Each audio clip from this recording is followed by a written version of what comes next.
Hi everyone, welcome to the sesh. I do not, concurrent sessions. Something weird is happening with my OBS and it doesn't want to let me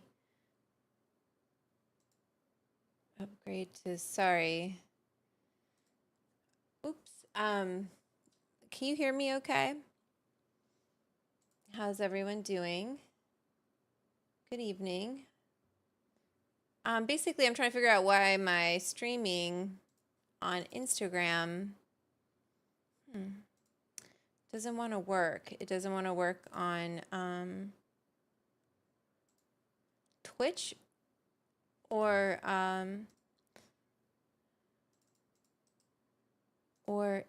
Instagram. Yeah. Okay, let me just take a picture and send this to Al really quickly. Hi, everyone. We have a really good sesh today, so I wanted to make sure we're... Oops. The Twitch and Instagram stream are not connecting. Let me just take a picture of this message I'm getting from...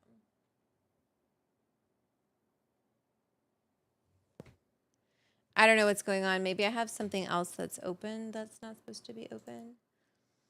Hi, Petra. How's it going? Hi. Yeah, weird. Anyway, that sucks because Twitch is very cool. I tried to fix the focus so that the camera would focus on my face, so I hope it's working because it's on autofocus, but it's been a minute. I took a break. I had a nice birthday, took some time off and just kind of relaxed a little bit, which was nice. Didn't do anything too much for my birthday, and which is how I like it. And you know, just relaxed, caught up on some trashy TV, Love is Blind, and I guess there's a reunion show tonight, and just like hung out. But it's always nice to do that because I feel a lot of pressure. I don't know what upgrade to Stream Suite is, but I do just want this to work. It's so weird. I don't know what's going on. I'm wondering if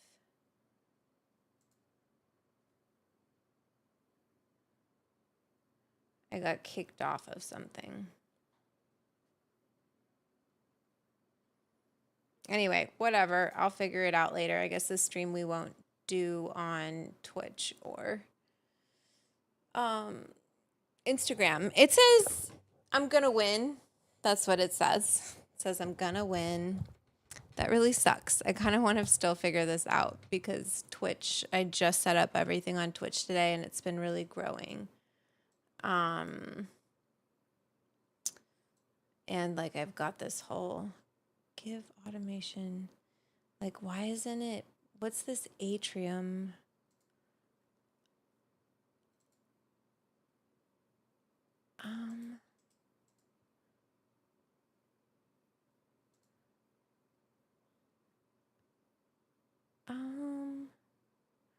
I don't want to do,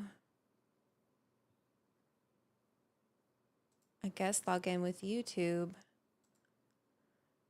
I'm just worried it's gonna like fuck up everything.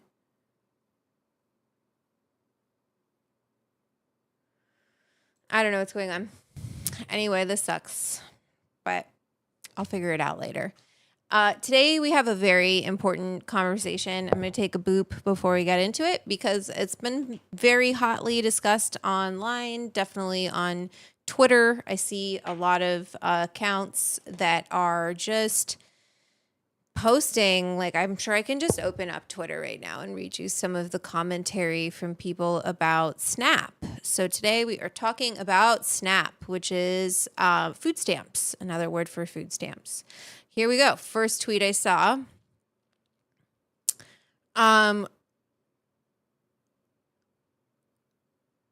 Let's see. Where did that just go? I accidentally refreshed. It was literally like, why am I working? What?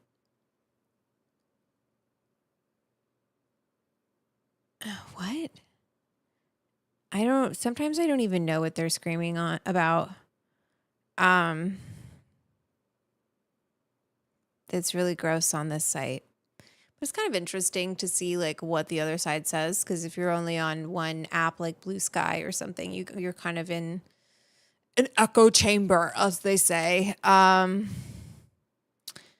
my God. And the AOC stuff. But basically people have been saying, oh, look at Gavin Newsom on here.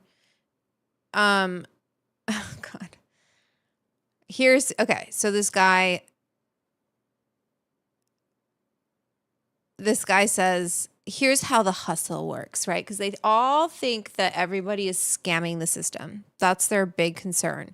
They're so concerned with poor people scamming the system that they're willing to overlook the guy who is like majorly scamming the system. All of these rich people, all of these corporations that are scamming the system and taking government subsidies and et cetera, et cetera.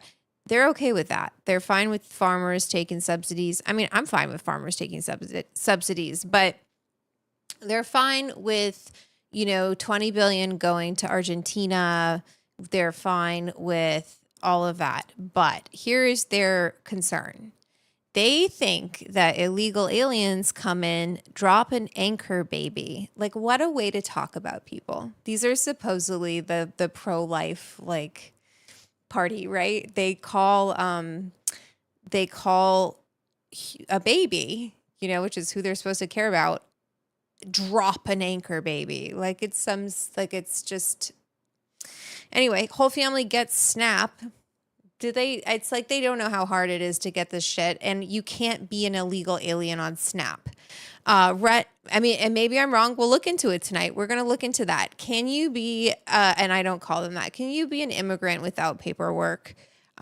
Which like that even sounds wrong. Can you just be an immigrant in this country and receive SNAP if you don't have everything all whatever, you know what I want to say. Rent assistant, Medicaid, like what? Who do they think rent assistance is going to? You name it. Parents work cash jobs, sell SNAP for cash, send money back home to build a retirement home. Also, even if they are doing that, like one, wow, what a lot of work they're doing to build a retirement for themselves. It really sounds like these people are very entrepreneurial and working hard. So I don't really see the problem here. I see a problem with the trust fund kid sitting in the Oval Office and bulldozing down the East Wing to build a giant ballroom so we can have more parties. You know who like to throw a lot of parties? You know who liked to throw parties? Jeffrey Epstein. That's who.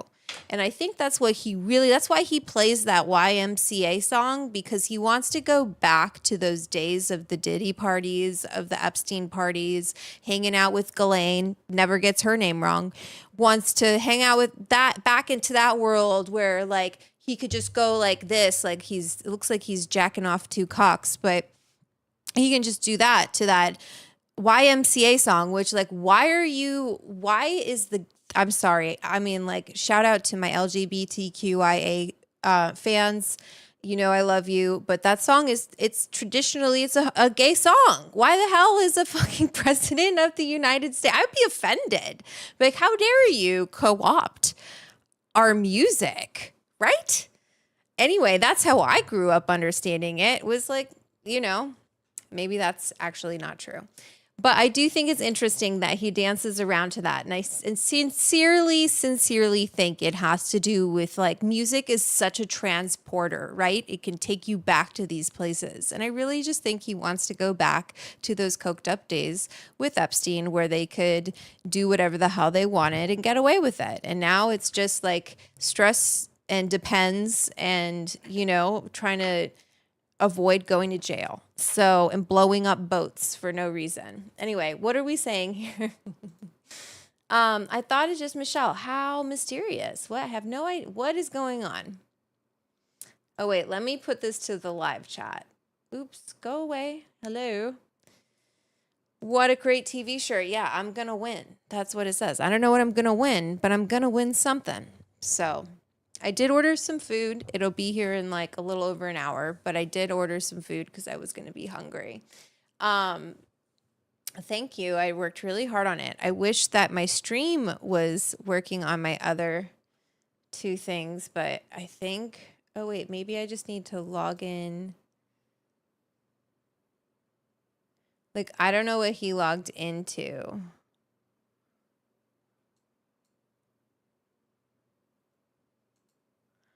Anyway, I'll have to ask him. Maybe they changed it.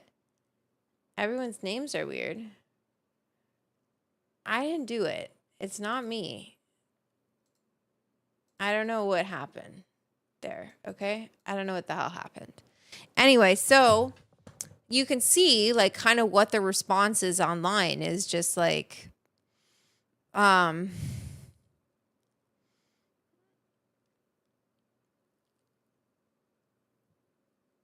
someone had posted, "You're not better than someone on welfare, just luckier." And this guy named Pedro Mustache, which like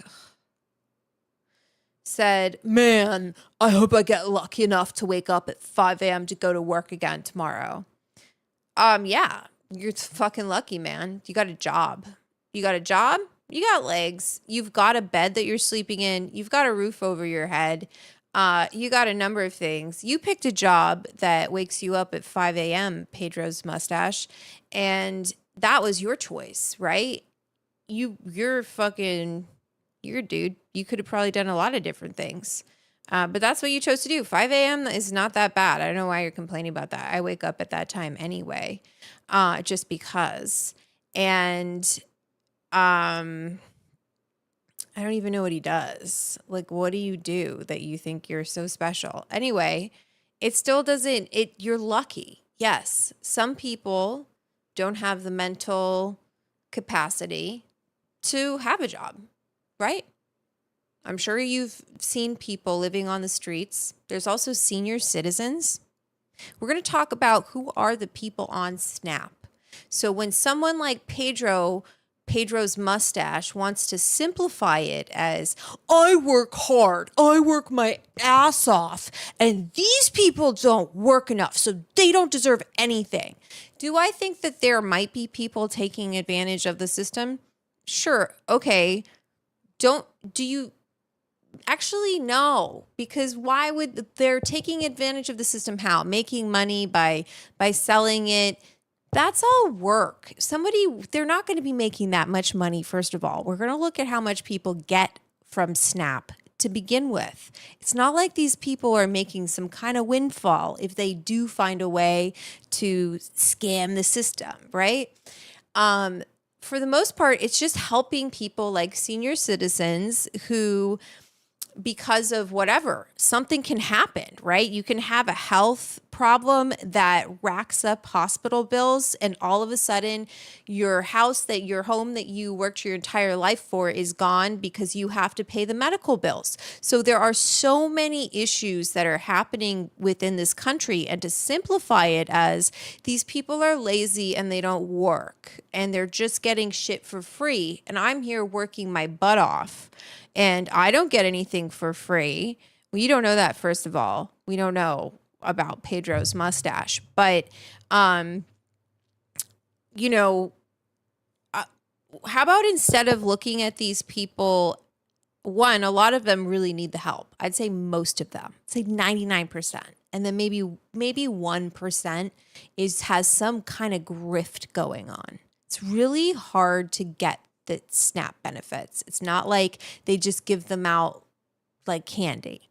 There's a process to it, and dealing with the government is not easy to do. So it takes time. It takes having access to the internet. It takes, all of that stuff. A lot of people don't even have that. So I think often people take for granted the kind of simple things that we have, right? Like even just the ability to get out of bed and go to your job. Like, oh, well, they choose to do that. They choose to whatever. You don't know what someone's life circumstances are. And I find it really confusing that the Christian party, supposed Christian party, is against feeding people. Wasn't that the whole thing with Jesus and the fish and the loaves of bread? Wasn't that it? I don't think Jesus said, I worked so fucking hard for this bread and this fish. I'm not sharing it with any of you because you don't work hard enough. I don't think that was the message. And not that is I don't follow that religion. I don't follow any religion. But if you're going to sit there and say you're a Christian, excuse me, but talk is cheap, and your actions and your vote and how you tweet online, like I guarantee you Pedro's mustache goes to church and like considers him, I don't guarantee it. Maybe he doesn't. But, a lot of times they'll have a Bible quote in their bio, and I'm like, what part of the Bible says have a Gestapo, I'm talking about ICE, have a Gestapo waiting outside of churches to pick up people that they think are illegal immigrants. So that kind of disconnect to me is really confusing. I don't get it. Let's see what Petra has to say. I know a lot of people who have SNAP. Hi, Kodiak Graxiola. Exactly. Petra, I just want your opinion. Do you think that they are taking advantage of SNAP? Do you find that your friends have some very elaborate grift going on where they're taking the SNAP dollars and they're selling it for cash, and then they're taking that cash and they're investing it into real estate? Like, these people are just trying to eat.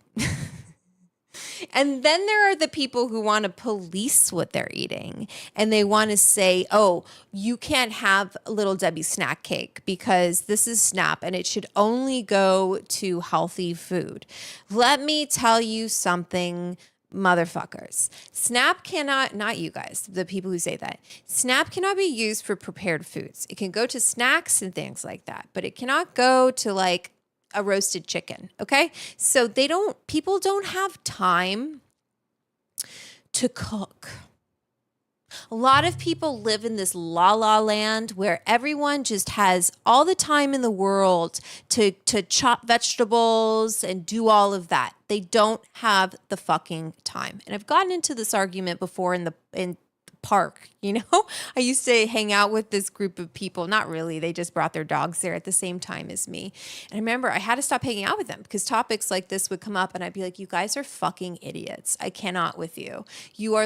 I wanted to shake them and be like, we are in Los Angeles right now. It's 2 p.m. in the afternoon. None of you are at work. How dare you talk about people in the middle of the country who don't have access to food? They shouldn't be eating that. Americans are obese. Fuck you.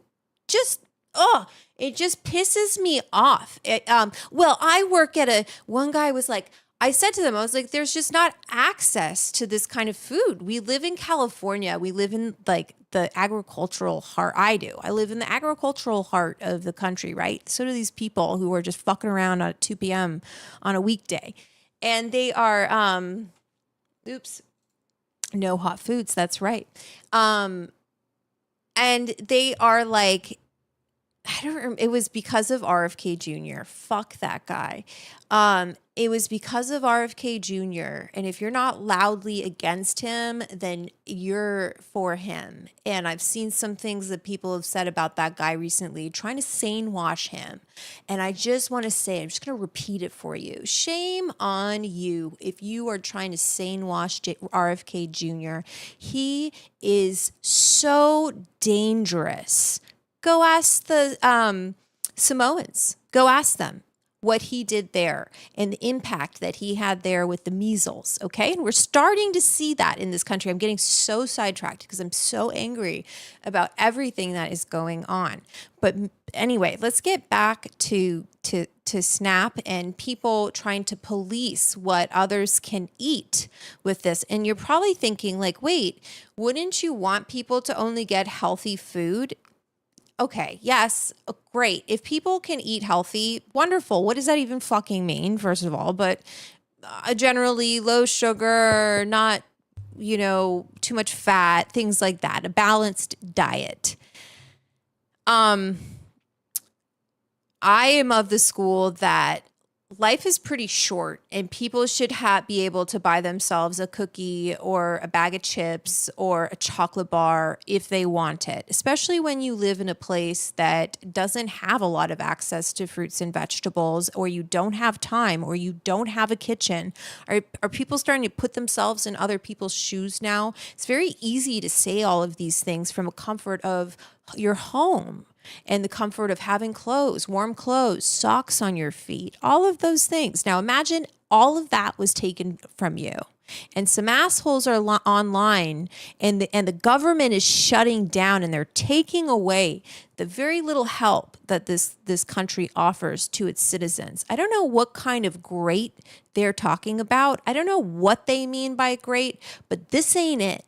Okay, so I know I've got them like I scream at people and I don't know what that is. I really don't care. I'm very awful online in the comments and I feel like you have to be. I feel like if we are not if we're not enraged, if we're not extreme with our language, with what we're saying to people, they're not listening to us. We've said it. We've said it. We've said it. We've said it nice. We've played nice and we cannot play nice anymore. And I'm not playing nice anymore. You want to come in my comments and complain about poor people having access to fucking donuts? I'm going to come for you. There is a fucking asshole in the White House and he is suing us for $230 million because he's all pissed off about whatever. I just, let's worry about that guy. Let's worry about that grifter. Let's not worry about maybe some people are taking advantage and we're going to see. Well, we're going to try and see because there's no real way to know if this is actually happening unless they really audit the system. Healthy food is expensive. Junk food is cheap. At the end of the day, a full belly is all that matters. That's right. So healthy food is not only more expensive cost-wise, it's also more expensive time-wise, right? So it's expensive. If you're getting it healthy and prepared in a way, like healthier snacks, it's going to be more expensive because it's going to be a smaller company, so they don't have as much economy of scale as some of these bigger companies. So some people just need calories. They just need like Santa Rose is saying, some people just need calories in their belly. So 1 second. I'm going to try and fix my Twitch. It won't connect. Do I need to sign into Atrium? Sorry, I'm trying to get this connected because I do think this conversation is really important and I would like to have it on. I'd like to, as you are using, well, you must control settings. Okay. I don't know what the hell that is, but I'm just trying to I just want my Twitch to work. That's so weird.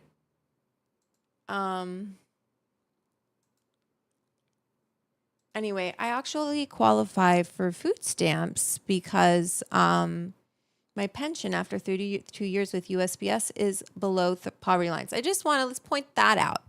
So Bishop, Patricia has worked with USPS for 32 years. She has worked. So I want to say this to this asshole on here saying that people aren't working and they're grifting. Oh, I wake up at 5 a.m. I bet you Patricia had to wake up at fucking 5 a.m. every day. And she worked for 32 years for USPS.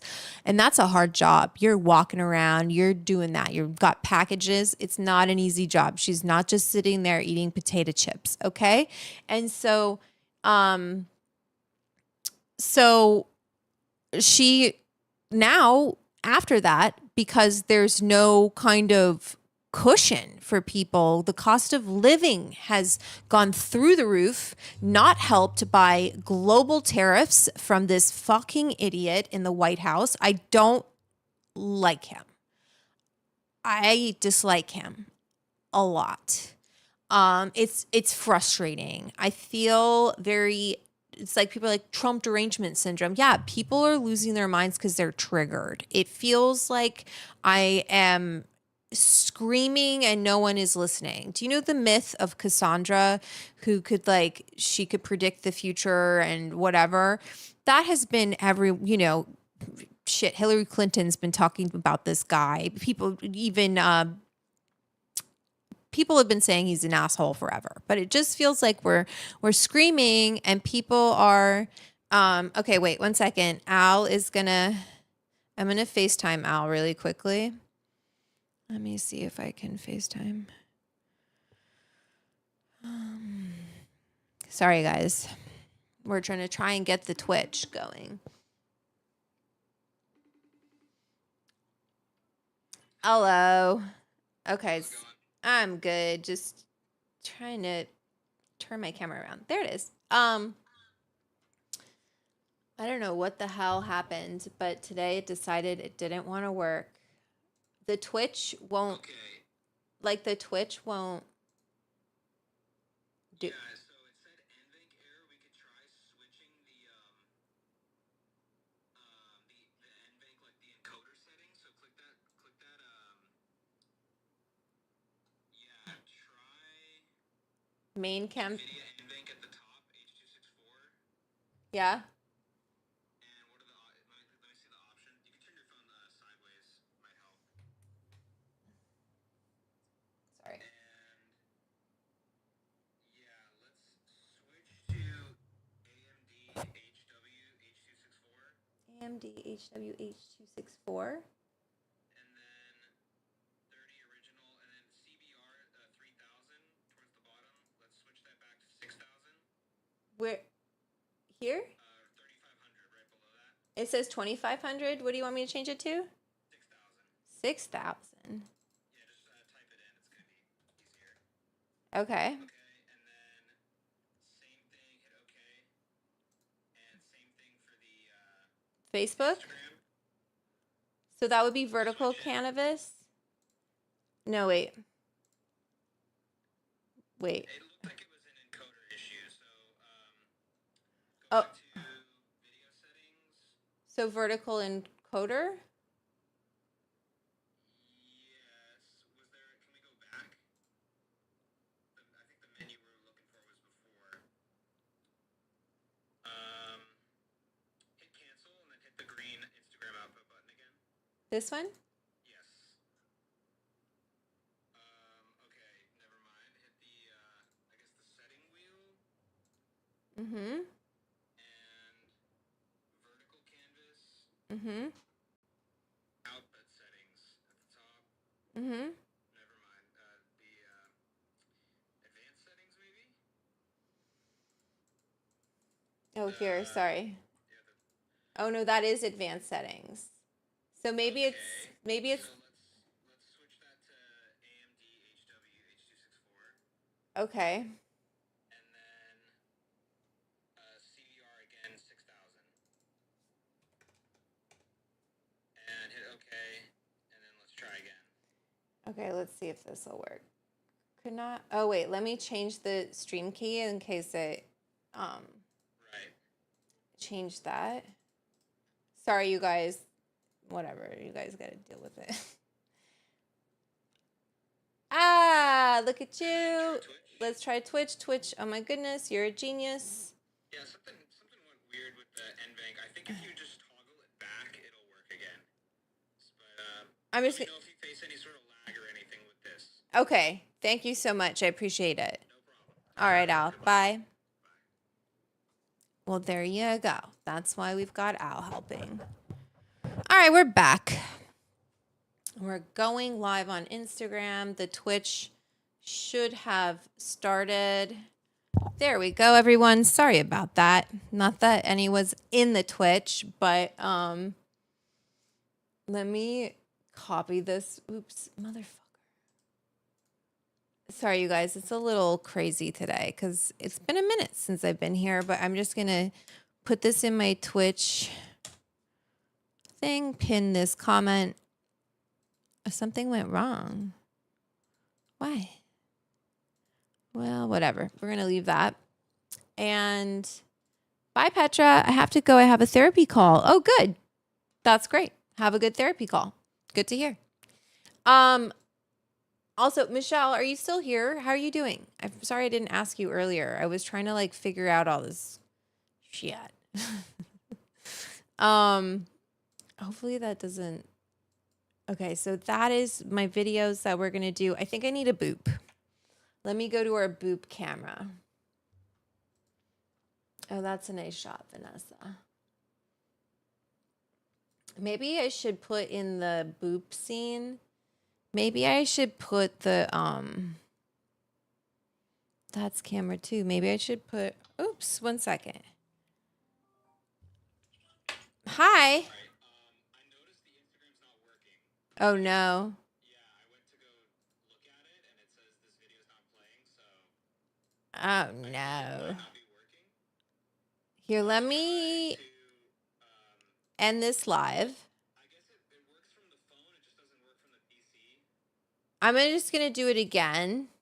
Yeah, try switching it back to NVENC, NVIDIA NVENC, and then make the bitrate 4,000 instead of 6,000. For vertical canvas, NVIDIA, NVIDIA NVENC 264 or HEVC. Yeah, NVENC H264. Okay, and then bitrate Make that one 4,000. And then it'll reconnect. I got to do a new stream key. Fuck. Yes. Okay, 1 second. Let me get this. Sorry, you guys.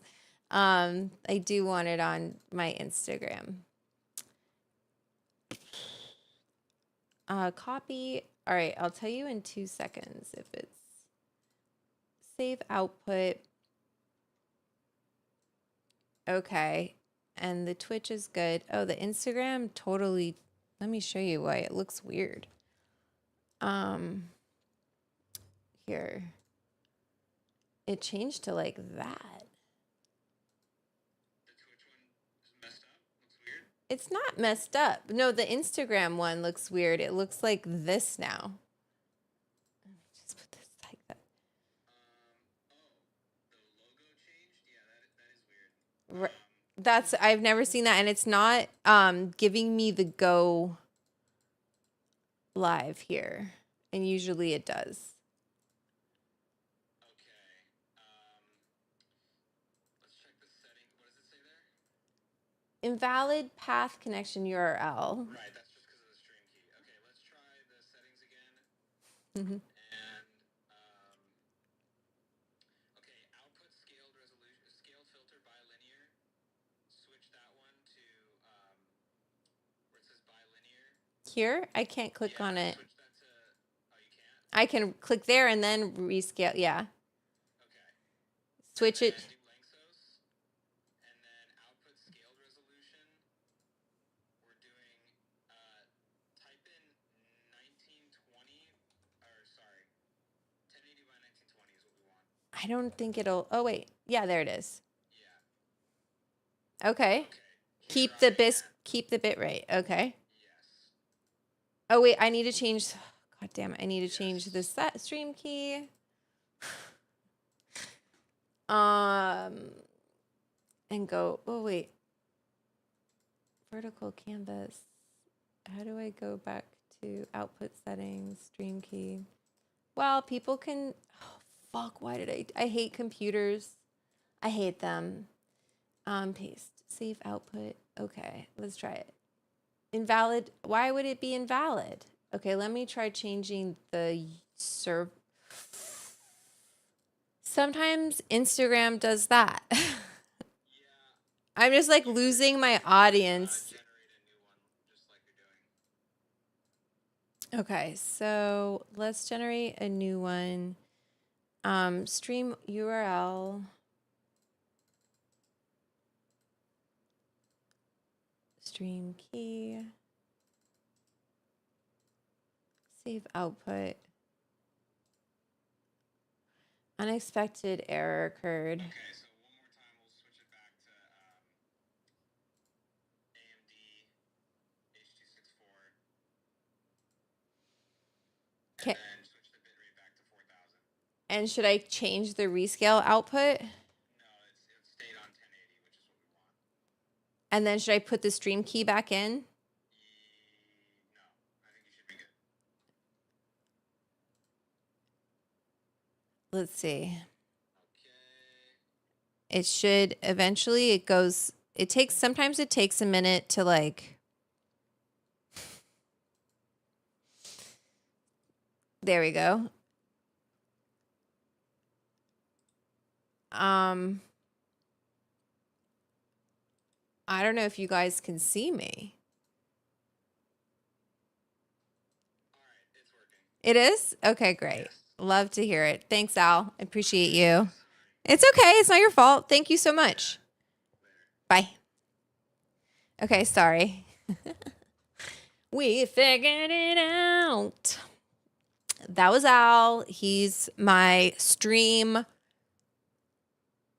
manager, I guess. I don't know what you would call him. Fixer. He fixes it. Okay, so let's get back to our topic. Let me get back to doing a dabaroonie. I just have some Bear Labs. I don't remember which this rosin is, but well, actually, I have a Boop It camera. I can show you guys close up, and I can do it here. Boop It scene. So this is the Bear Labs, right? It's, you know, sometimes you get rosin and it's just like so kind of light in color. I like the flavor of this. This isn't super light. When you get the like, obviously 710 has very nice. And then just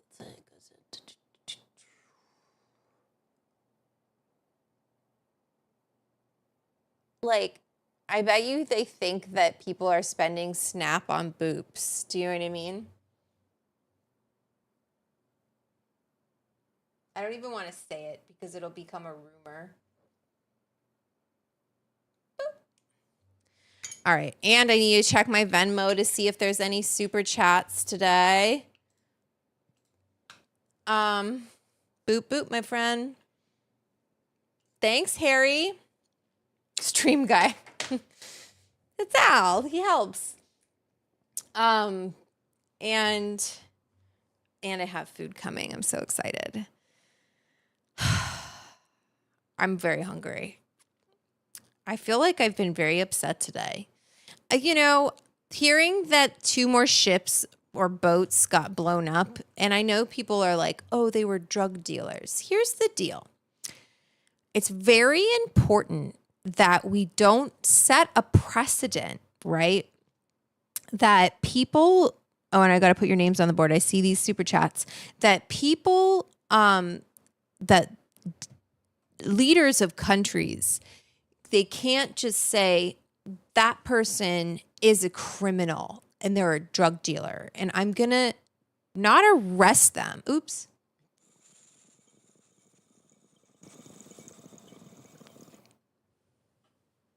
I'm going to blow them the fuck up. Okay?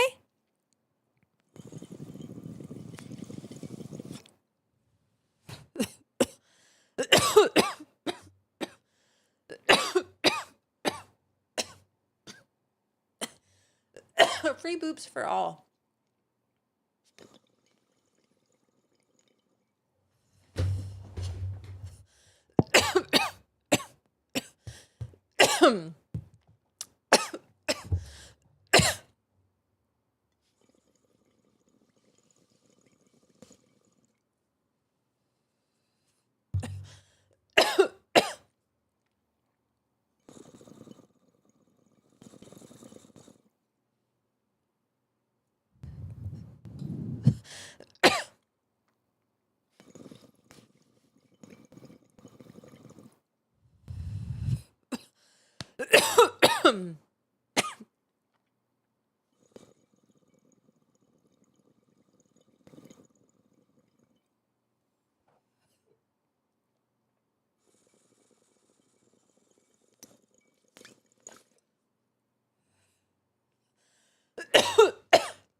Harry Lee, that would, in order for that to have any kind of weight, he would have to care about the UN. They didn't have a working teleprompter for him, and the escalator was broken. So he can blow up ships now if he wants. Boats, sorry. Anyway, just totally nuts, right? Because what does that mean? It means that someone like Putin can go in the Black Sea and say, well, those were Nazis, so we blew them up. I mean, he's already going to do that. But which, like, if you actually looked into Russia, I watched a little bit of a documentary the other day about, I'm totally getting sidetracked, but welcome to the sesh, about Nazis in Russia. And it is fucking scary. It's scary. This was back in like 2000, early 2000s, that they were doing crazy shit that it foreshadows for like that rippled through to the United States. This white nationalist fucking psycho mentality. I don't like, it's kind of strange to me because I grew up with, my grandfather fought in World War II. He was a tank sergeant under Patton. So we were always taught like Nazis were bad and it's okay to be proud of your country. It's good to be proud of your country. I actually feel I think I feel a lot of anger that they've kind of co-opted. They're hogging. They're like, yeah, this is our flag. This is our country. It's like, excuse me, this is my country too. And I don't want to feel ashamed to be American. And I want to treat our neighbors with respect. I don't want to call people names. Now I will, because all gloves are off, bitches. But, I don't want the president calling people names and taking people's food away from them. I don't really think that's a good country. I don't think it's a great country for sure. So tyranny is apparently very in fashion this fall, says Fraggle Rock Pothead. Yeah. What food did I order, Amy Cardoza? There's this place called Carousel in Los Angeles. And it's very delicious. Don't you worry. Woody Guthrie said it best. This land is our land. This land is your land. That's right. It was made for you and me and everybody. Okay? So it's the land of dreams. People are like, oh, if you want to get, and I know we're not talking about citizenship, but someone on Twitter brought up illegal immigrants getting snack. Well, they're trying to get snacks. People try to get citizenship. It's not hard. It's not easy. It's very hard. And it's really complicated. And now ICE is sitting outside of the immigration centers, and where people have to go to do paperwork to get their citizenship, or just to get their green card, get their paperwork in order. And not citizenship. It would be a green card. Usually if you're on the path to citizenship. Well, although I don't know who they're abducting. They're fucking abducting American citizens. So it's a shit show. And SNAP, like getting rid of SNAP is so right before the holidays, right? Right before the holidays are hard for a lot of people, and I don't know. I guess they're gonna find out. No, I didn't get Kung Pao. It's like it's what is it? Carousel. I don't think it's Armenian food, but it's carousel. Carousel. It's Lebanese. It's Lebanese food. Love me some Lebanese food. So they're great. I got a bunch of different things to eat because I'm starving. No, I'm not actually. I'm not starving. What a stupid thing to say, especially while we're talking about this. I am so fortunate, and I would so gladly pay money, not pay money, give some money to people to help them eat. It should make you feel good. It should make you happy that, like, again, you want to talk about being Christians, just consider it tithing. You should be doing it anyway. And I bet you're not, because if you were, there wouldn't be so many people on SNAP. Okay. You know what I saw? I saw that the Church of Satan is feeding people. They have like a whole, I don't know if they're doing like a soup kitchen or if they're doing like grocery bags, whatever they're doing, but they're giving food away and feeding people. None of the Christian churches I've seen. Maybe that's wrong. I'm getting a pillow.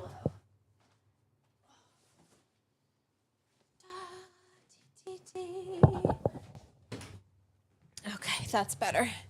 So let's kind of dive into this because we should learn about the history of SNAP. But before we begin, I'm going to do kind of my first round of super chats so we can get some names up on the board. And I do have some super chats this evening. First one comes in from Patty Bishop.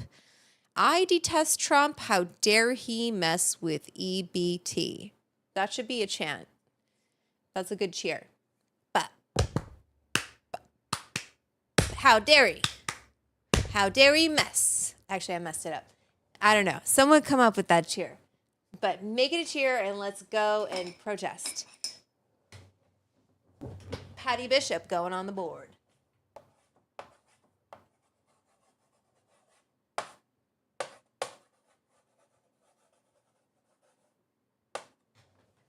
Okay. So, Patty, thank you for the super chat. I really appreciate it and glad we're on the same team. I don't see people as an enemy. I just see them as unethical, and they're an enemy to themselves if we're really getting down to it. Hi, Cannabis Cowboy. How you doing? Hi, JL Sanders. How's it going? What's up, y'all? The Church of Satan is very philanthropic. That doesn't surprise me because it really is like, it's anti-religious. It's about, I don't know that much about the Church of Satan, but I'm assuming it's kind of making fun of religion. Okay, so then Cody also sent happy birthday, Vanessa, my favorite celebrity chef. Thank you so much, Cody. I'm going to put you on the board.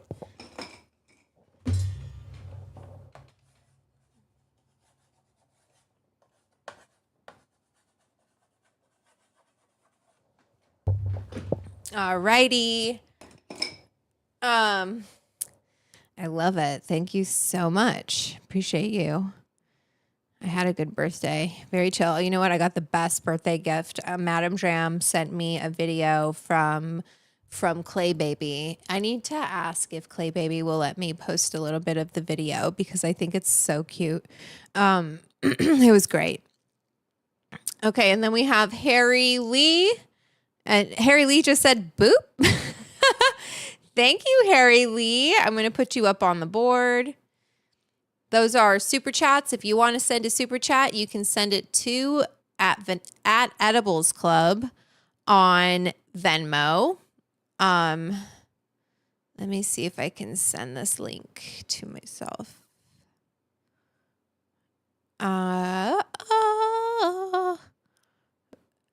So yeah, I've just been having some thoughts today. I'm going to just drop this link in case you want to send me a super chat. But I really think, like, let me go to my... There's a lot to be discussed today and looked into because so much of it is just feels like bullshit. Okay. The commentary online. I should try and pull up my... Hi, Lindsay. If you want to send a super chat, that's the best place to send a super chat. And then I can see your comment if you want to make sure it gets seen. And if you want to help pay for my dinner, if you want to help buy me dinner tonight, I would so appreciate it. You're so sweet, all of you. Okay. And then I wanted to pull up...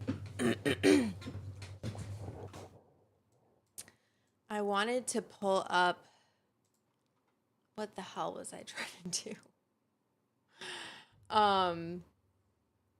History. Okay, here it is. This should be good. Okay. Oh, shit. Oh, wow. Whoa.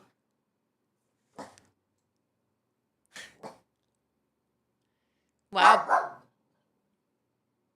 Okay, Bonbon.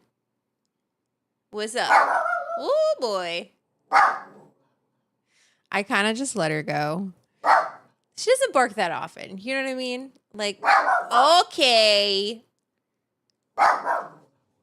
Bonbon. E basta. Okay? I like it when she kind of goes like this. Like she's so angry, but she's having such a good time. Look at her little tail wag. Good job, Bonbon. Okay. Okay.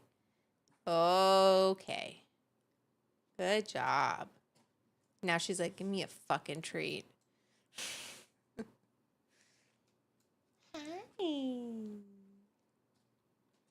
You did a good job. I might need to feed her dinner if you guys don't mind. We're going to learn about, let me get you to this watch scene. Tell me if you guys like this. Oops, this is wrong. There we go. I made it so I'm like kind of small. Do you know what I mean? I can make myself a little bigger if you want. But then we can kind of just watch it and I'm in the corner like a little, hi, I'm in the corner. And we made me smaller here. And maybe, I just wanted it to still kind of look like a little window. The Bonbon. And then this is the watch scene here. Oops.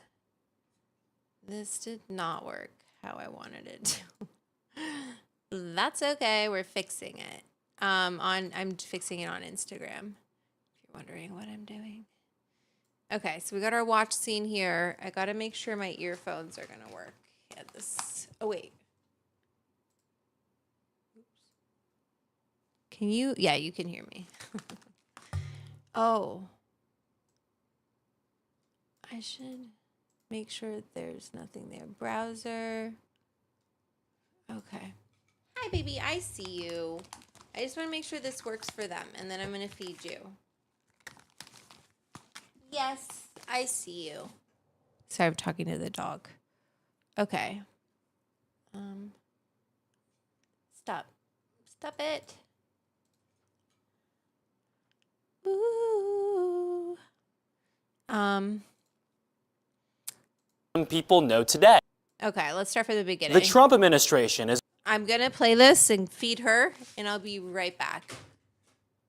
on track to institute some controversial changes to the country's food assistance program. But how did that government benefit become the system people know today? The country's food assistance is officially known as the Supplemental Nutrition Assistance Program, or SNAP, but it's commonly referred to as food stamps. And that name derives from the early versions of the program that literally used stamps. The first food stamp program was started in 1939 to help address both widespread unemployment and food surpluses. Eligible families bought orange food stamps and used them to buy whatever food they wanted. For every $1 of orange stamps they purchased, they received 50 cents in blue stamps. The blue stamps could only be used to buy foods the government said were in surplus. That program ended in 1943, and it was 18 years before the government started a food assistance program up again. In 1961, President John F. Kennedy launched a food stamp pilot program. It worked a lot like the previous one, since families still had to purchase food stamps. But the stamps became cheaper. For example, a family that paid $22 for food stamps would receive $62 in vouchers. Okay, so what have we learned? Sorry, I was feeding the dog. Oops, not that one. Shit. I wanted to make this. What do I want to do here?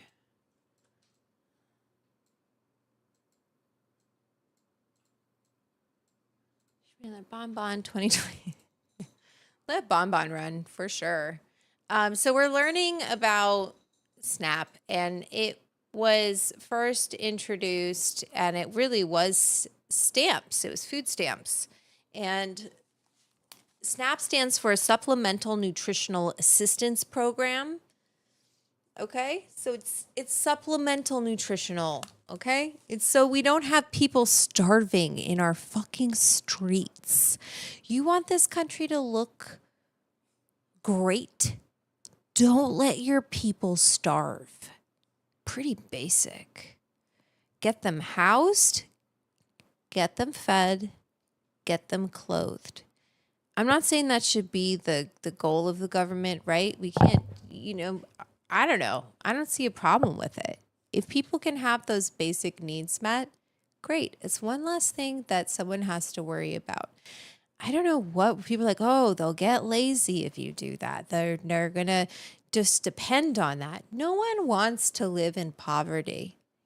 No one wants to depend on handouts. That is not an ideal situation for anybody. And if you have the ability, right? Keyword, if you have the ability to not require it, then that is lucky. That is a privilege. And it might not seem like a privilege when you're in it, but when you don't have it, anything can happen. Just want to keep repeating that. Life, you don't just, I think people just like, well, I'm a good person. I work hard. Everything's going to go all right for me. You never know. Shit happens. And that's where you want to have safety nets for people so people don't fall into such extreme poverty that they're dying in the streets from starvation. So obviously it seems totally ridiculous in America. It's like, everybody's obese. That's what people are. That's what RFK Jr. and everybody's shouting is they need to eat more fruits and vegetables and blah, blah, blah. And I'm, you know who else was trying to get people to move more, move their bodies, eat healthier? Oh my gosh. Michelle Obama. That was her whole thing. Remember? And not everyone, certain people were all up in stank about it. Oh, you can't touch my Coke. You're not touching my sugary drinks, right? Right?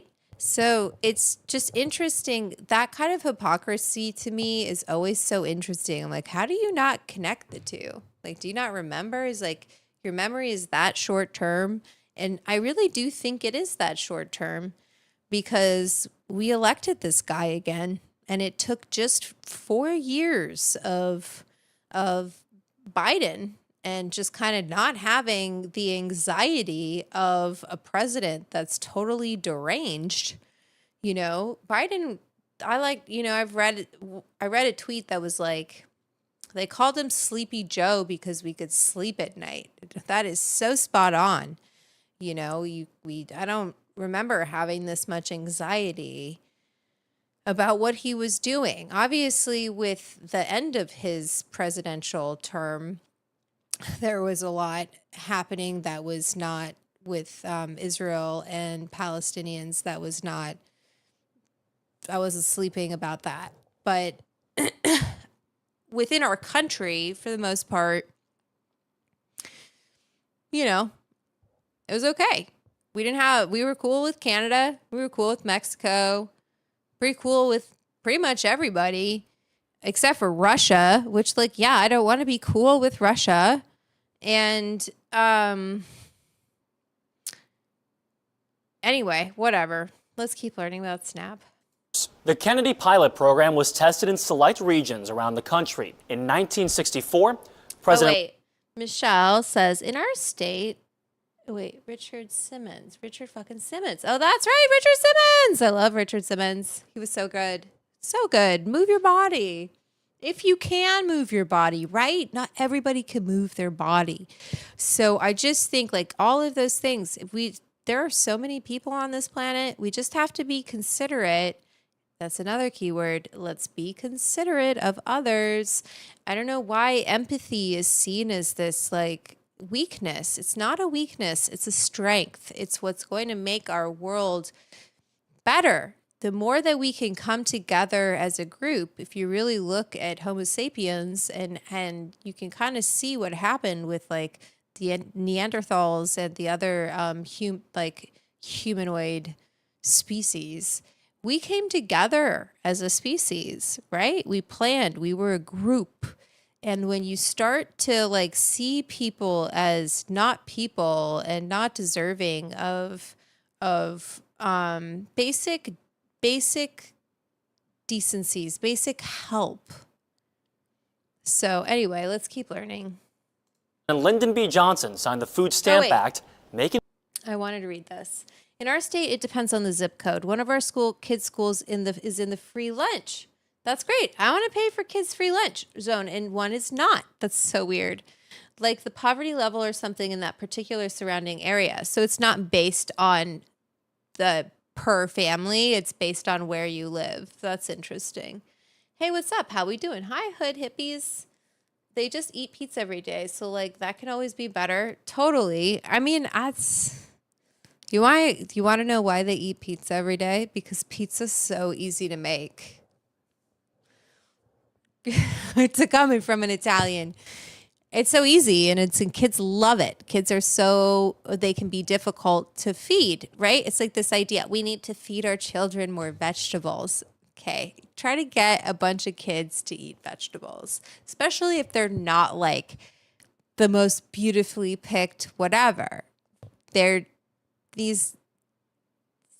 just think people need to go into more poor areas and schools and see what's happening and is it realistic to be able to implement some of these things? This idea of, and I know that people are actually doing it, but to do it at scale, to do it on a national level,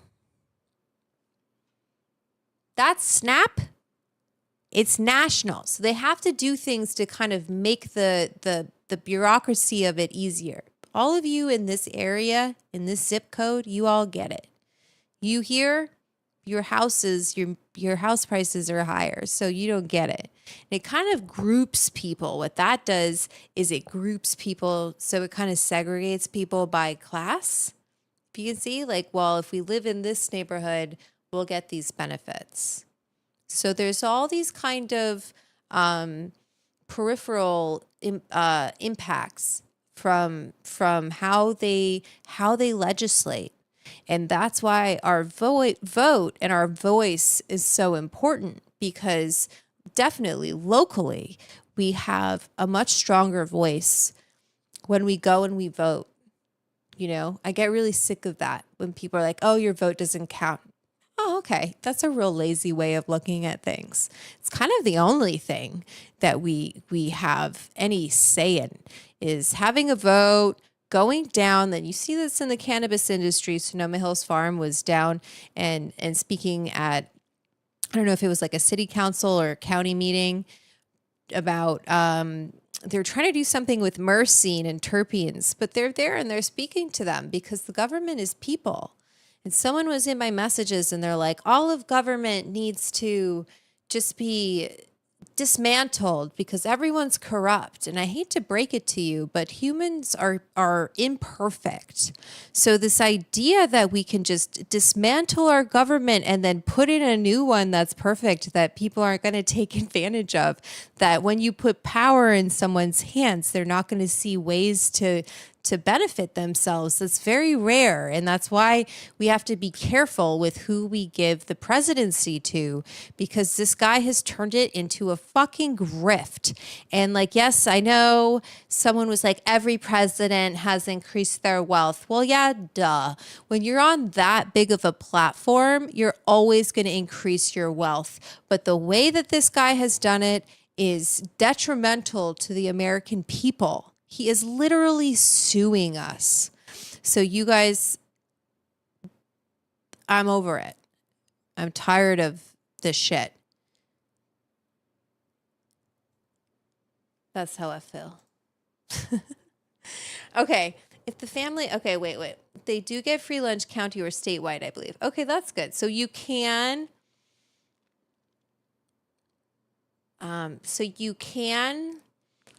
get it based on like your family. You would just have to do that separately. So if you lived, Michelle, you're talking about in Florida, if you live in an area that doesn't get it, you can then separately apply. So they do somewhat of a blanket, right, application on neighborhoods that the houses probably are within a certain price point. And then if you're outside of those zones, you can still get it if you meet certain qualifications to receive it. It's not like they're just like, here you go, here you go, here you go, here you go. There's certain things that are required for you to be able to qualify for SNAP. So I'm sure people can talk about how the process of it. JL Sanders, I remember when the food stamps used to come like Monopoly money and they said food coupon on them. I always had access to them. I never officially was signed up to get them. Maybe it was because of where you lived. I never experienced that, but I probably could have used it while I was at college. I was like counting my mango slices. You know, I had a certain budget every week for groceries. And if I had been like, I don't know, I think I just needed to be more, I didn't know how to go through all of the government, whatever, to get it. And maybe I wouldn't have qualified, but I do think it's there for students as well. And what a great, but they definitely should have some assistance with like, here's an extra $40 a week or whatever to spend on something. And if people want to buy a freaking donut with it, let them buy the donut. What are you guys are so mean. You're so mean. You're so puritanical. You can't, if you have sex, you have to push out that baby.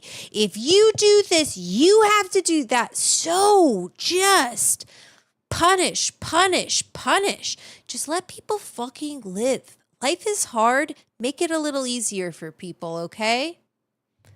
That's how I feel.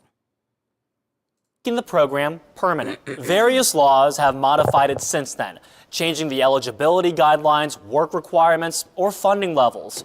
Notably, in 1977, under President Jimmy Carter, Congress eliminated the purchase requirement, which meant the government started distributing food stamps to eligible families for free. Today, families get their SNAP benefits delivered electronically into an account they use like a debit card. They can buy foods like fruits, vegetables, meat, bread, cereal, and snacks. But the benefit... Okay, so like it's that snack part that people are getting all up in arms about because it's, you know, it's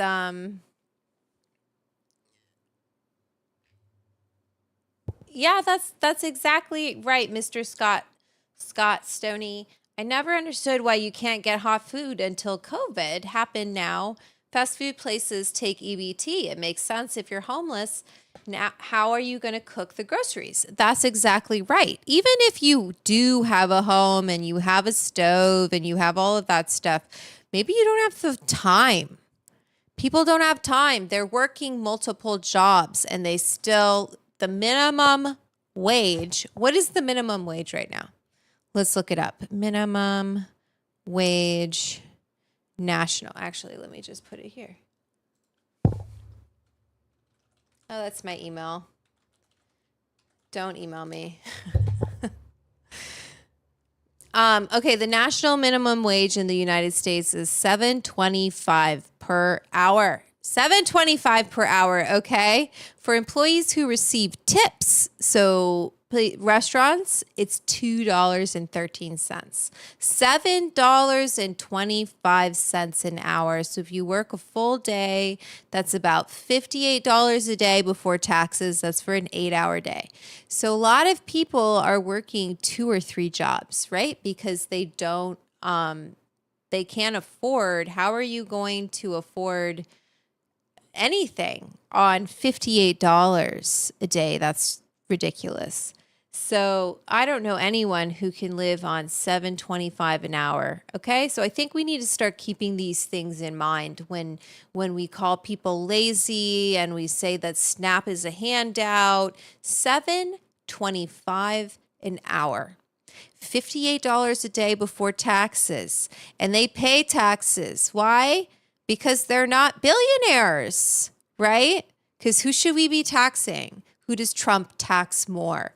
And that's what I don't, people didn't look at what his tax plan was. It's crazy.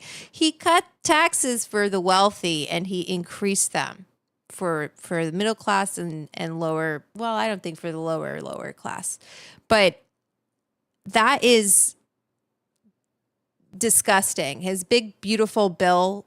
I just,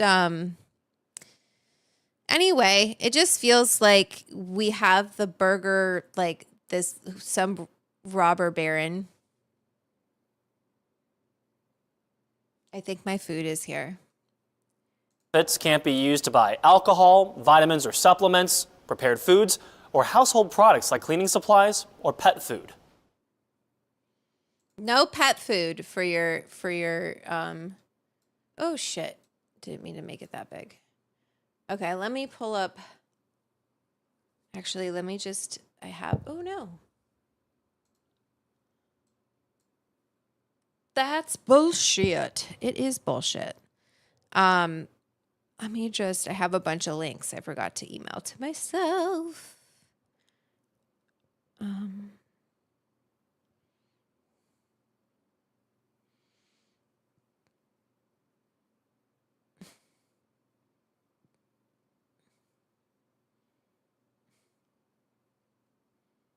Anyway.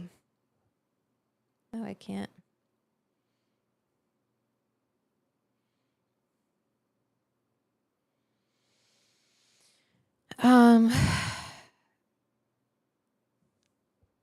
Oh, my back is really fucked up. Let me send this to myself.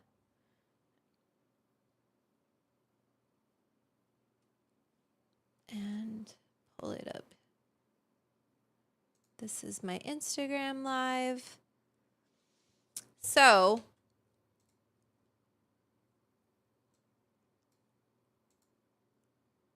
my DoorDash is here, but I want to just pull up one more. I do need to eat this though. Hungry. Hi, Petra. Okay, I'm glad you're back. There we go. Let's see.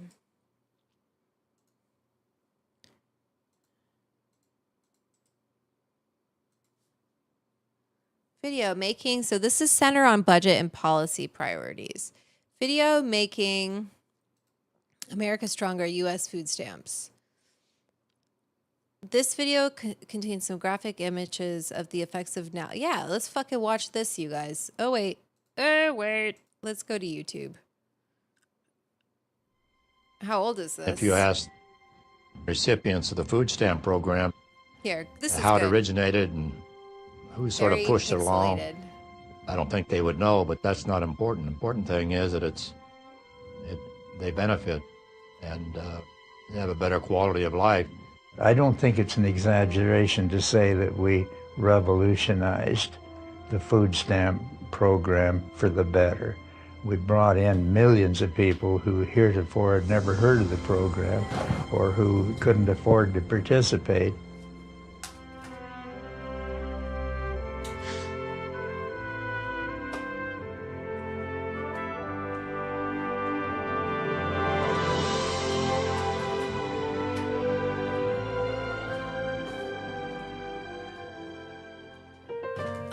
The food stamp program was established as a Okay, this is narrated by Jeff Bridges. I kind of am obsessed with this, but I just want to show you guys what I got.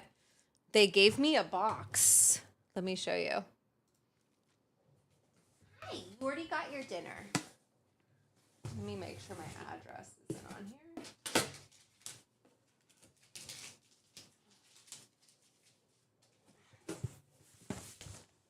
They gave me a whole box. I love it. I'm obsessed. Let me show you. I'll take this camera.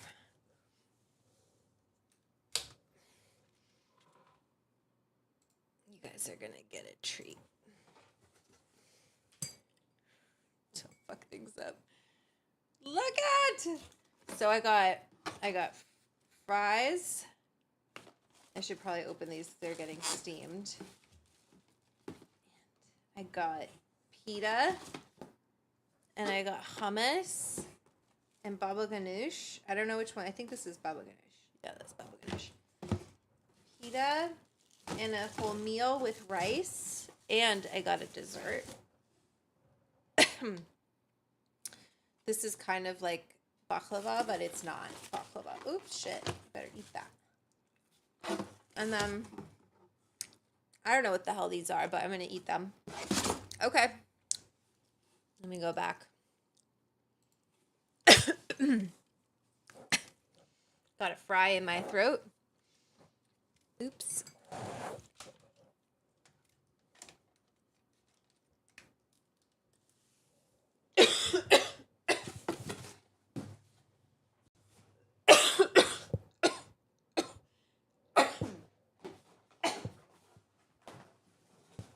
Yum.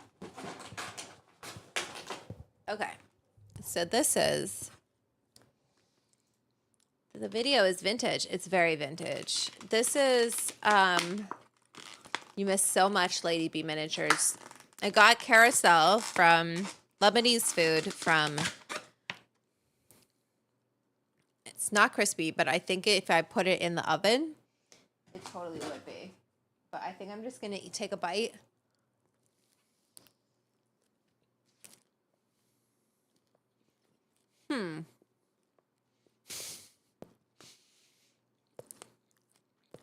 I don't know if I like this.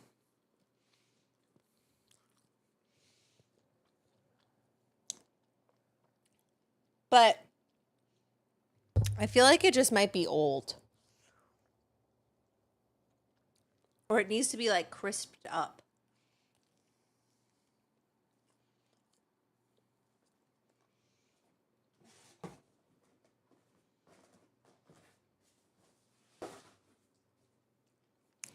Okay.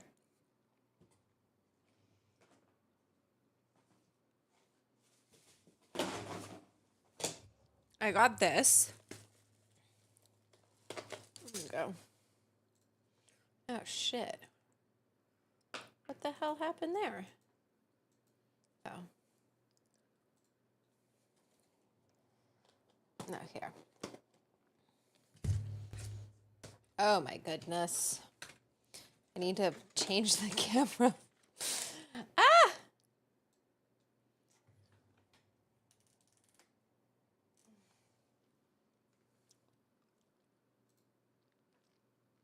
Okay, I got some vegetables.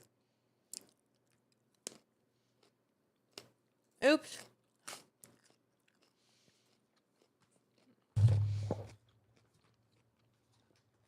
Nice broccoli.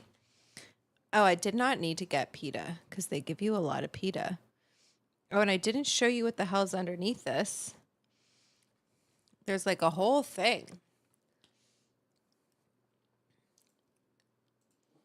Okay, so this is some beef whole bit.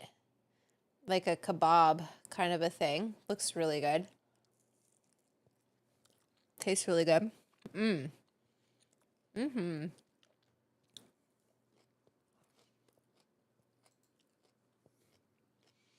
Into it.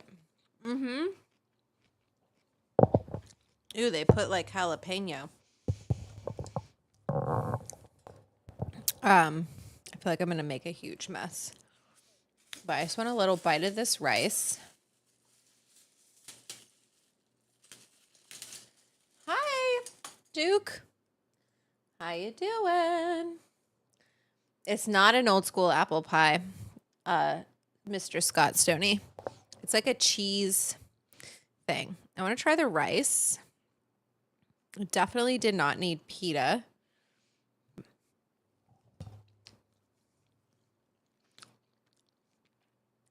Okay, the rice is good. And we've got sauces. This is like garlic sauce. So I want to take a piece of pita. Okay. Take the pita. Take this sauce. Right? Make a little schmear here. Take this meat here. And some of this. It's a little precariously put on my chair right now. And I could just see it tumbling and me being very pissed off and Bon Bon being very happy. Like, yeah. I just want to put some, more of this meat. Just using my hands. I did it. Cheers. I can't get it to focus. I'll just go to the close-up.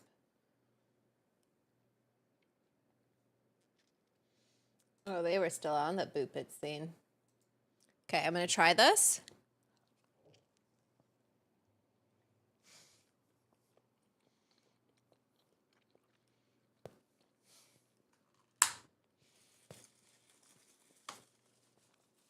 I might have put a little too much sauce.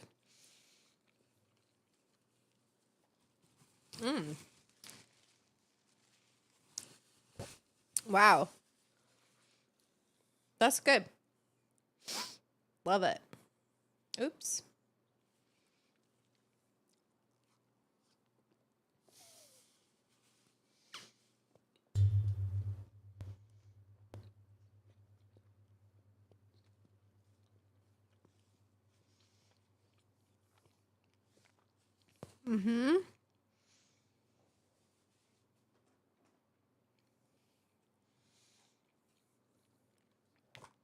All right. So the cheese things, I'm kind of like, order when you're there. This is the baba ganoush. Baba ganoush. I don't know if I'm pronouncing it incorrectly. I'm going to try it. I should show you guys what it looks like.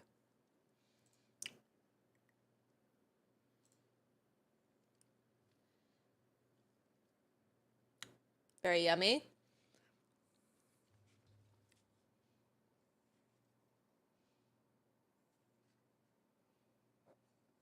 Ooh.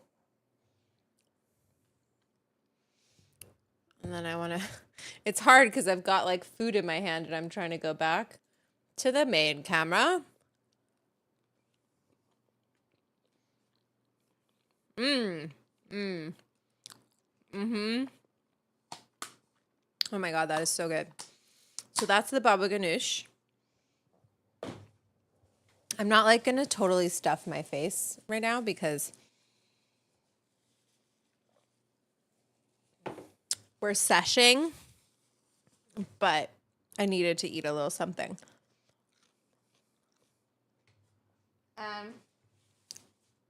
Let me show you the hummus because I feel like this is such a key part of Middle Eastern cuisine. Oh wait, would this Lebanese be considered Levantian? It's from the Levant.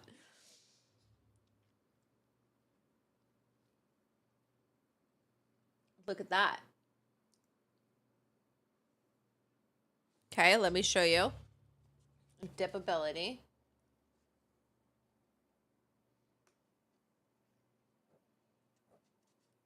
Oh my God. Yes. Switch back. So they didn't take the skins off of it. Well, no, they have these whole chickpeas here.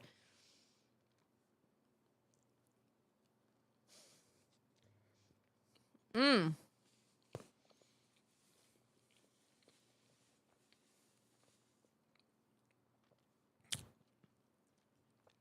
Whoa. Mm-hmm. Really creamy. Good amount of cumin on top.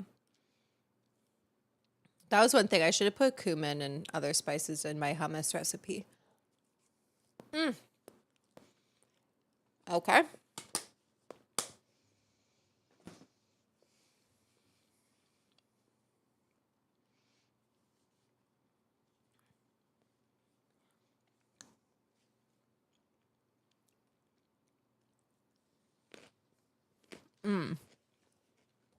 Yum.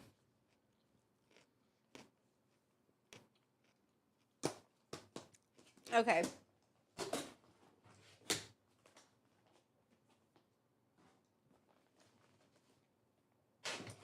I'd say don't get the cheese things.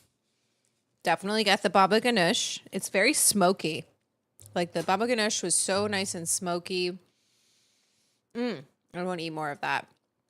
And then the hummus was really good too, and the plate was really good. So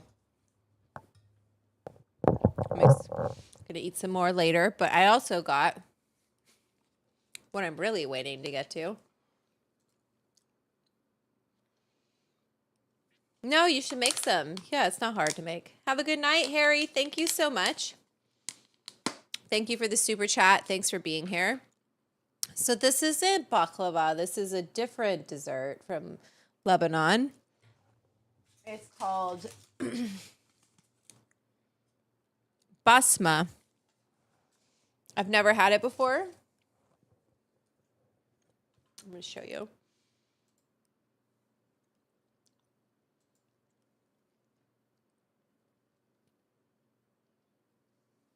Okay. I'm going to try it. So it's with kataifi.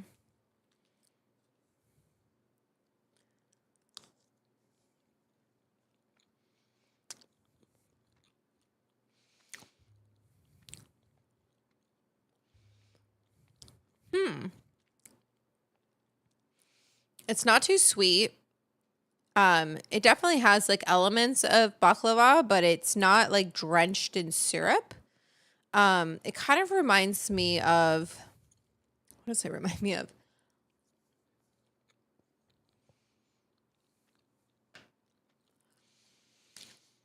Nothing.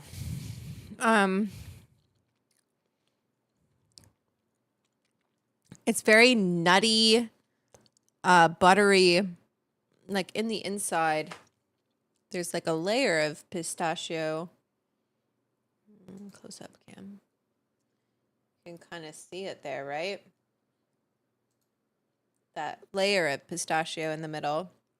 So it's very buttery and kind of crumbly.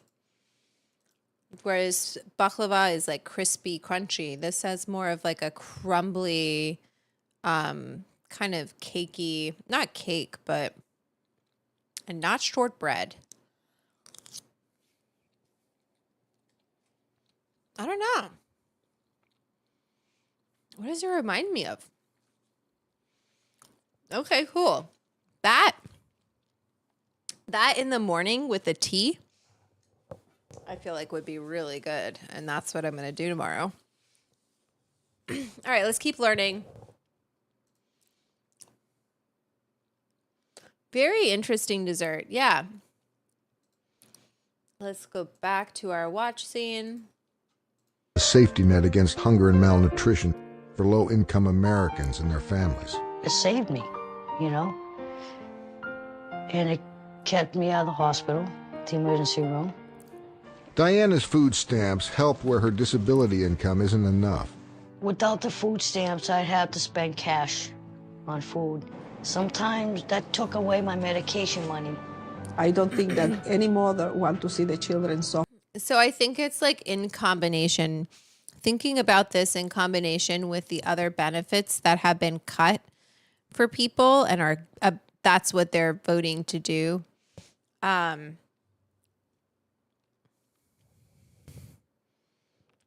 Or they don't want to. That's why Congress is closed. Sorry, I just got a text message from my friend. So thinking about that, people losing access to healthcare, access to medication, cost of living going up. And now we're saying to them, like, we're going to cut this too. Suffering and starving. But I went through that. Ida supports herself today, but back in the 70s, the food stamp program gave her support to raise her sons. When I applied for the food stamp benefit, it was a blessing. Today, the program helps millions of families, seniors, people with disabilities, and low-wage working Americans afford access to enough food. Food stamps were first introduced to the American public as a pilot program during the Great Depression. Mabel McFiggin of Rochester, New York, was the first food stamp recipient. She paid $4 and got $6 worth of stamps in return. An orange stamp could buy any food, while a blue stamp was good for only what the Department of Agriculture deemed to be in surplus. That program lasted through the early 40s. Food stamps were revived in the 60s as part of the war on poverty, but Americans still had to pay for their stamp coupons, and for the poorest, that was a hardship. Many of us today probably don't remember the extreme poverty that existed in pockets of our country in the 1960s. We saw many who died as a secondary consequence to severe malnutrition. Dr. Aaron Shirley was part of a Can you team of imagine doctors that investigated. Can you imagine that? Okay. That's what people want. That's going to make America great again? Children starving? You'd see skinny legs, skinny arms, shrunken facial features, and a bloated belly.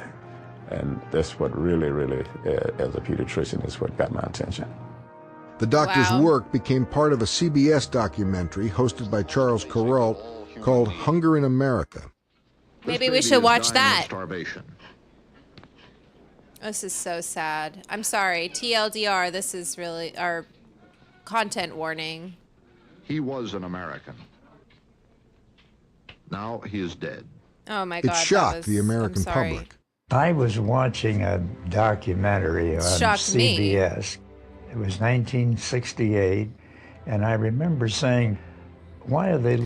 Why don't they, are they not allowed to show stuff like that anymore because it's so shocking? Like, why don't they show what happens from some of this legislation that they're putting through? Why don't they show this stuff anymore so people can see how their votes play out, how their hot takes on Twitter play out in reality? Okay, is this so easy to swallow when you can see how it plays out? I always find it really interesting that they consider themselves the pro-life party. I don't consider them pro-life. I consider them pro-punishment. Looking at hunger in the United States, the incident in that documentary that caught my attention was they picked up on a little boy standing alongside of the room, leaning against the wall. Well, when you get to school, what do you have to eat there? Yes. You don't have anything to eat when you're at school? Yes. Television interviewers said to this little boy, what do you think when you stand here day after day watching the other children eat and you can't join with them? He said, I'm ashamed. Be ashamed. Are you ashamed? Yeah, be hard. Why are you ashamed? Don't have no money. And that's, what did I I'm sorry, I've been on Twitter a lot because I like to go into their shithole. I like to go right into the shitstorm. Someone said,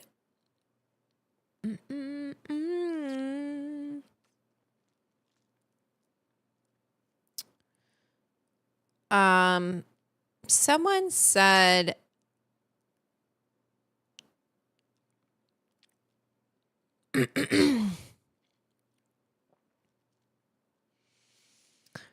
man, I've been tweeting a lot. My bad.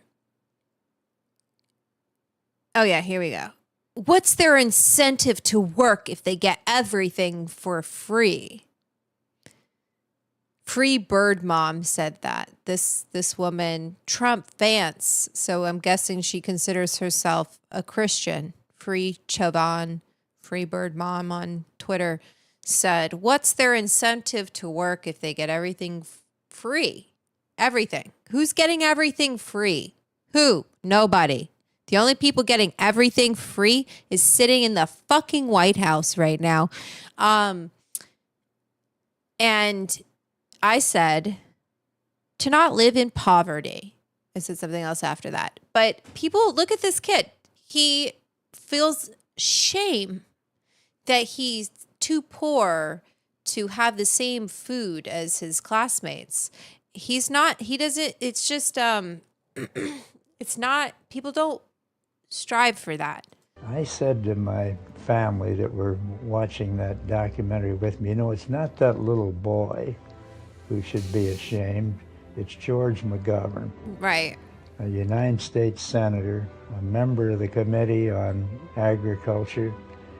So I went to the Senate the very next day and introduced a resolution to create what was the Select Committee on Nutrition and Human Needs. And for the next 10 years, that committee led the way in this country in making sure every member of Congress, every American knew about hunger in this country. Bob Dole was the ranking Republican on the committee. See? I was the chairman. And See? we worked hand in glove. We didn't play any partisan politics with this issue. What really impressed me. Isn't that so funny? Isn't just that line right there? We didn't play any partisan politics on this issue because they weren't fucking ghouls like the Republicans are today. Okay? They don't have any heart. They don't have any freaking souls. I don't know how they call themselves Christians. It really boggles my mind because that is one of the first lessons that you learn as a Christian is that you feed the hungry. You feed the hungry, and it doesn't matter if a small percentage takes advantage of that system. It is worth it to feed the poor, okay? No one's taking advantage of anything. If anyone has to take advantage, they are at a disadvantage, okay? Does that make sense? If someone has to take advantage, they are at a disadvantage, okay? Hey, Hotboxin. I'm on my soapbox tonight. They were the field hearings, and you saw it firsthand, and you knew it wasn't something that some network maybe dreamed up or whatever, found some isolated cases. I think we began to understand it was widespread, and it needed to be addressed. In the early 70s, while food stamps were helping to protect millions from hunger, it was clear that changes in the program could improve its efficiency and reach. Senators Dole and McGovern took the lead. They teamed with Congressman Tom Foley in the House and the Carter administration to pass the Food Stamp Reform Act. Well, isn't that fascinating? They worked together. They worked together because the goal wasn't just to keep a freaking pedophile out of prison. Ugh. Of 1977. This bipartisan legislation revolutionized the program and made the program more efficient and more accessible to the poor by finally eliminating the requirement that Americans pay for a portion of their stamps. If you didn't have, that money to put up, then you weren't eligible for the program. It didn't make any sense to me.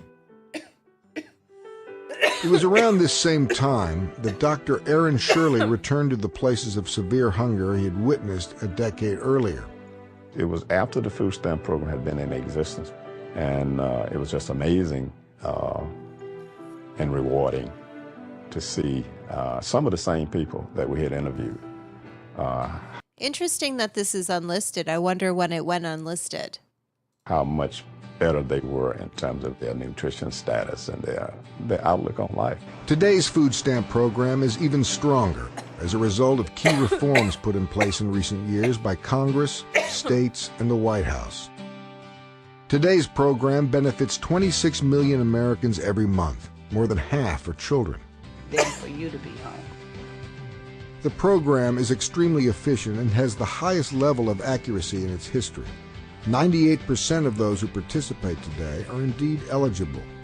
Benefit transactions are simpler. Paper coupons have been replaced by debit-like EBT cards. The program is a key support for working families. It serves nearly twice the number of low-wage working Americans than those who rely on welfare. The White House isn't listening to people like me, Petra. And if they are, it's not to help me. It's because they're scared of me. And you should be, motherfuckers. I'm just joking. I mean, from a get people motivated to vote, yeah, you should be afraid. I'm very motivating. I'm a cheerleader. I'll make those phone calls. I've been calling about Prop 50. And I'm going to probably do that sometime this evening because I can call from 9 a.m. to 9 p.m. I can call people and tell them to vote yes on Prop 50. So that's what I've been doing. And I'm good at it because you know what? I'm not trying to convince anyone change their minds on Prop 50. When you do the calls, you're just trying to remind people to vote, make sure they have a plan to vote.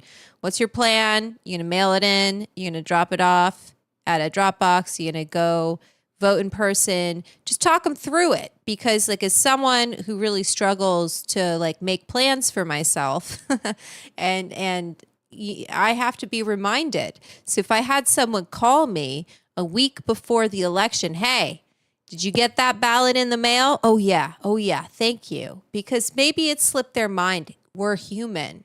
They're human. We're allowed to make mistakes. Cut it with the perfectionism. That's the biggest threat to humanity. Perfectionism. That's it. Okay? Accept that we are flawed. Accept it and comfort each other in that and help each other in that. Okay? Anyway. One of the myths in the food stamp program is that it serves only those who won't. Patty, I don't think I can. I think I smoked too much pot to run for president, but I appreciate you. That's sweet. Work or can't work for. Also, what a scary job. Oh my God. What a stressful, scary job. Some reason. But the opposite is true. We have more and more working families, especially families with children. Improving nutrition is a top priority. The food stamp program has a really aggressive nutrition education component to it, and we really do need to help people learn how to eat a nutritious diet to improve their health and overall well-being. Okay, so there's also like an educational element to this. A lot of people don't know what healthy food is. You're going to be like, what are you talking about, Vanessa? I know what I'm talking about, okay? A lot of people do not know what healthy food means, okay? And it, just remember, I remember when I was growing up, everyone did non-fat. That was what you had to do. Everyone do the non-fat. That's how you're going to lose fat. Duh, take out the fat and you'll lose fat. Turns out that's not how it works. It actually just increased the amount of sugar we were eating, but we all thought we were eating something healthy. It's kind of the same idea with organic. Just because something is organic or just because something is vegan doesn't mean that it's healthy. You can have, I used to work for a vegan and he used to say to me, he'd be like, that's vegan junk food. Right? Because like junk food can be vegan, but you might think to yourself, well, it's vegan, so it's healthy. So I think often there does need to be education along with that. But also, again, it's like, yeah, I know a salad is healthy for me. One, I don't want to eat a salad all the time. And two, they can't have prepared foods. So they have to buy the lettuce and buy buy whatever the hell they want to put in the salad. If you have the option to buy a bag of chips or buy some ramen or buy whatever it is, you're going to do that over having to prep lettuce. And that labor part of it really needs to be worked into the equation when you're talking about the kind of food that people have access to. Labor, shelf life, so shelf stability. We're a big country. We're a big nation. We've got a lot of mouths to feed. And so we can kind of like dream about everybody eating farm fresh and but it's not reality. And it's detrimental to reality to put restrictions on people because of some sort of ideals based on how we used to live in the past. We don't live in the past anymore. Sorry. Wake up. What's up, Okella?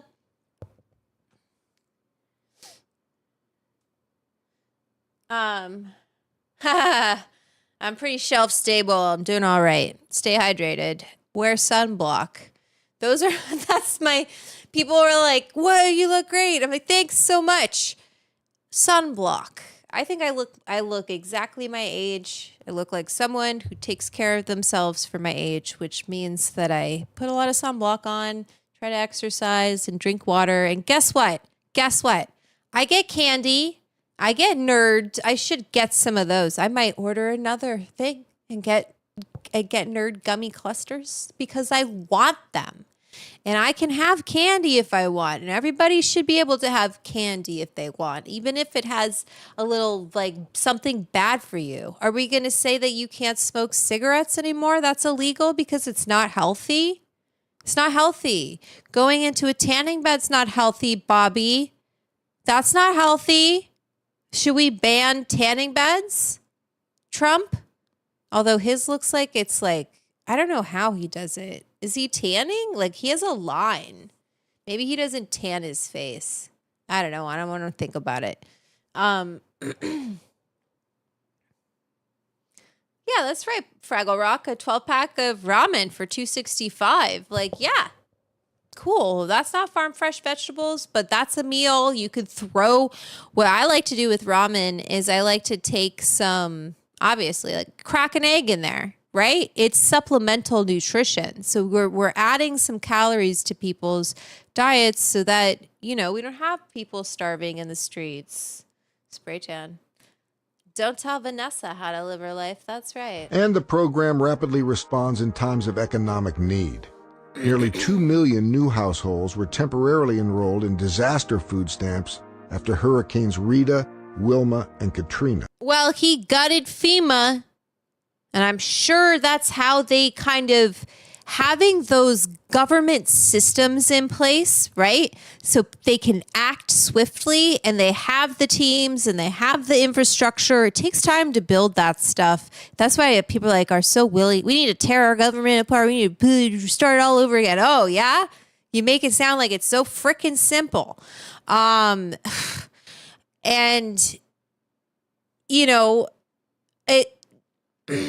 anyway, I'm going to assume that the execution of FEMA after a disaster involved getting people set up. Like I said, not everybody has access to the internet, to your phone, especially, hey, MAGA, hey, people in the South where there's a lot of natural disasters. You're not going to have access to phones. You're not going to have access to computers, to internet. So you're going to need help. If we don't have that help, give it the states. The states will do it. You have more money for the states. Or is that well, no, because the states aren't going to be taxing more. So is it the people that, I guess the people will have more money. Oh, wait, they're like, what are they going to do?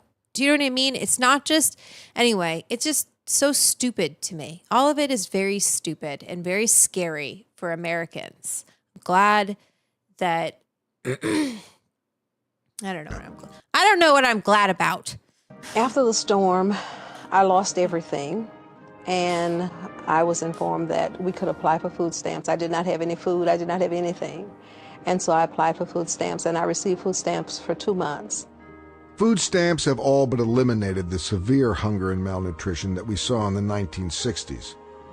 But yet in the U.S. today, the Census Bureau estimates that more than 1 in 10 adults and 1 in 6 children don't have regular access to enough food. Your stomach is constantly growling. It starts to hurt, be in pain. It just feels like a ball of nuts. Dr. Deborah Frank founded the Grow Clinic in Boston for malnourished children. There is a substantial hunger problem. It's at least 1 out of 5 of the children under 3 coming through Let's look that up. our emergency room here, and it is really frightening to me that food insecurity is so prevalent among these very young children in the critical period of brain growth. Dr. Frank says the food stamp program is having an impact. But I've seen when the family's gotten some food stamps that, suddenly the child comes back in a month and you say, wow, that's great weight gain. What happened? 40% of those eligible for food stamps miss out on benefits. Many don't know they're eligible. Others find the process too difficult. Even for those on food stamps, benefits can run out before the end of the month, creating tough choices about whether to buy food or pay other bills. I have to decide on what if I want to pay the light bill or what if I want to put some food in the house. It was a hard decision. Charities and churches provide some help, but can't fill the growing need. We can't do it all. We're stretched. Our congregation members are stretched. Barb Packer is head of Lutheran Food Pantry Service. And that's where that trickle down economics kind of idea, they don't.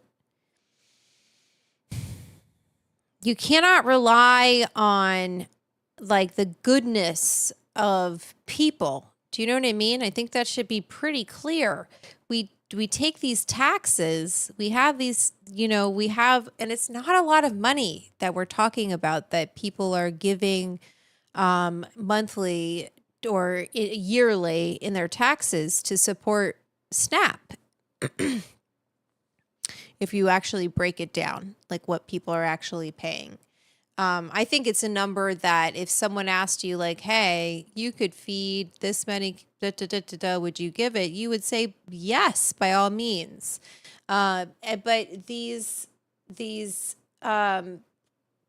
SNAP is such a big program that it just has such a broad reach and it has such a huge impact. And that's the beauty of government. I'm not for having the government be all up in your business. It's not what I stand for, but I do think that having infrastructure there to help people is really crucial to having a healthy country. We're supposed to be a leader of the world. We're supposed to show how it can be done in a country with this many people and with the issues that we're facing. The way that we're operating, it is so backwards. It's so it's very scarcity mindset. Why are we having this scarcity mindset? We're supposed to be such a great nation, right? So everything is very contradictory to me. And the only thing that I really see happening is that the rich are getting way richer and the poor are getting, and they're about to get a lot poorer. So, I'm going to keep on screaming on my soapbox. That's just, it's not every Wednesday, but I did feel like it was important to talk about this topic right now because I just see it everywhere. And the rhetoric that I see, what people are saying, like I just read you a couple things from Twitter, and I'm sure if I open it up again, there'll be some new tweet that is something every SNAP recipient should come up for review every 90 days. What measures have they taken to improve their situation? How many jobs have they attended? Have they made any non-essential purchases? Safety nets must come with safeguards. Do you get this? Is Eric Matheny. Eric Matheny on Twitter, attorney, so makes plenty of money. Doesn't have to worry about eating. Probably has never had to worry about eating in his life. Podcaster, fuck you, buddy. As if we need another white bro fucking podcaster. Oh, he's got 500,000 followers. What a douchebag. I don't even know who this guy is. I have no clue who he is. He looks like an asshole. There's so many of them. They all look the same. Like, boop, boop, copy, paste, roided out like a motherfucker. Totally bald. No shame to bald people, but this guy, shame on him. T-shirt is way too tight. Just so you know, like your T-shirt, it should hit your shoulders. If your T-shirt comes up, if your seam on your shoulder is, even this is like slightly small, but like say it was like here, which is what this guy's T-shirt is like because he's so fucking roided out, but he's so desperate to be naked. He wants everybody to look at his man titties so badly. Your T-shirt should really hit the edge of your shoulder. And that's really what you want to be looking at when you're buying clothing is you want to look at where your seams are hitting and if those lines kind of work nicely with your body. Anyway, they don't work with his body because he looks ridiculous because he will shoot himself up with steroids, right? I guarantee you this guy's not vaxxed. And it's like, okay, so you're scared of all the chemicals that they're going to give you in the vaccine, but you're not afraid of fucking roids, you idiot. It's literally shrinking their nuts and they don't see a problem with it. Anyway, I'm sorry.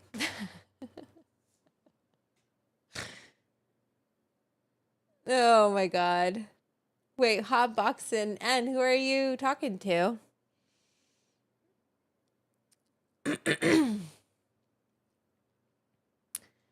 I hope you're not talking to me, calling me clueless. Services in Central Ohio. This pantry alone serves 6,000 people a month on average, a 25% increase over last year, and it's a struggle. We're at the point where a lot of the small community churches, as good-hearted as these people are, they can't continue to give at the rate that they're giving to take care of the problem.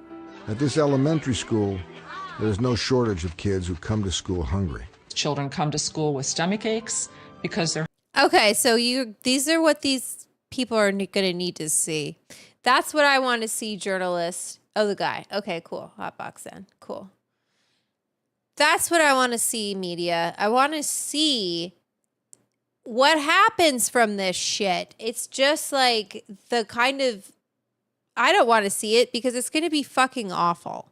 And it's right before the holidays. And I swear, he's going to come in and fine. If he does it, great. He's going to come in and swoop in and be like, I found the money. I'm going to pay a private donor. Decided to pay to feed everybody because the evil Democrats, and he's going to find some freaking awful way to get this paid for because he looks like a monster. And I don't think he likes people to think of him like a monster. He likes people to kind of think of him as like a real guy who cares about the working class people while he secretly fleeces everybody from... They're hungry. Children don't perform well in school because they're hungry. They want to come to school because they're hungry and they know they're going to get a meal. Every Friday at schools in Lincoln, Nebraska, kids receive special backpacks filled with food from the local food bank so they can eat over the weekend. There is hunger that the backpack program exposes every week. We're currently distributing 510 backpacks every Friday afternoon Food banks are a great support system for hungry people, but bigger answers are needed to keep people from going hungry in our country. The food stamp program is as essential today as it was 30 years ago. And it can do more. Millions of Americans are still in need. You're going to have to come to where the people are, see the suffering, see the effects, and how it has a rippling effect. That's right. In our total society, I think the food stamp program is a must. It's really a blessing, you know, for the government to provide this, because a lot of people couldn't make it if it wasn't for that, because I've been there. Yep. This year, the highly respected National Journal called the food stamp program one of the government's top successes. Well, I started out in Congress not being a supporter of food stamps because I was one of those that believed that there was a lot of waste, fraud, and abuse. I evolved into a supporter of the food stamp program based on facts. It's our responsibility as good citizens and as a government to help give people the means by which they can help themselves. Oh. And I think food stamps are... Republican Joanne Emerson. Let me see. Just want to see something.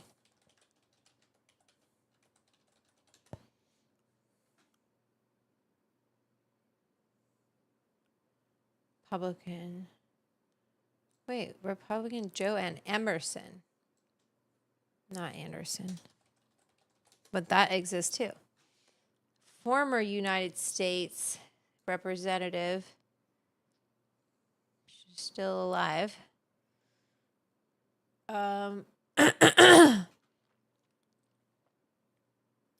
She resigned her seat. Let me just take this 1 second. I just want to look at Joanne. So, Missouri, Ozarks, resigned her seat in Congress to become the president and chief executive officer of National Rural Electric Cooperative Association. Represent the interests of 900 electric cooperatives in the United States. Cooperatives are not-for-profit and are owned by their membership. What? What the hell is that? The National Rural Electric Cooperative Association represents the interests of over 900 electric cooperatives, type of cooperative that is tasked with the delivery of public utilities such as electricity, water, telecommunications to its members. Profits are either reinvested or for infrastructure or distributed. That's interesting that they do a utility cooperative and it's a non-profit. That's more progressive actually than California.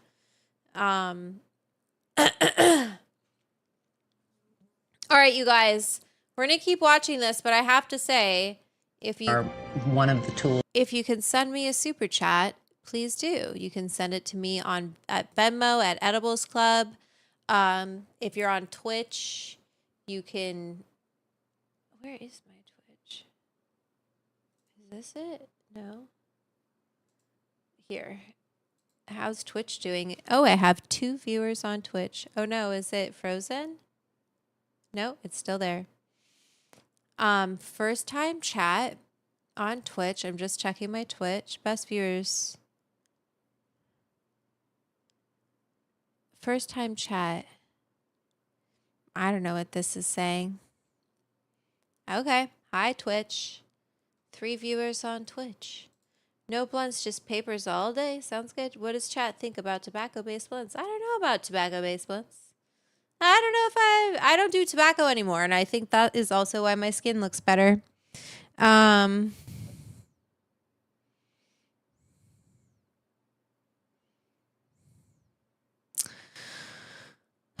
let's keep learning. But if you can, please send me a super chat. I appreciate it. Thank you, everybody.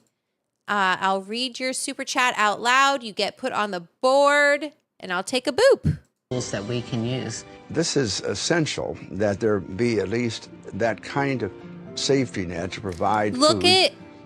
at all of these Republicans. And it's because it's their constituents who rely on SNAP.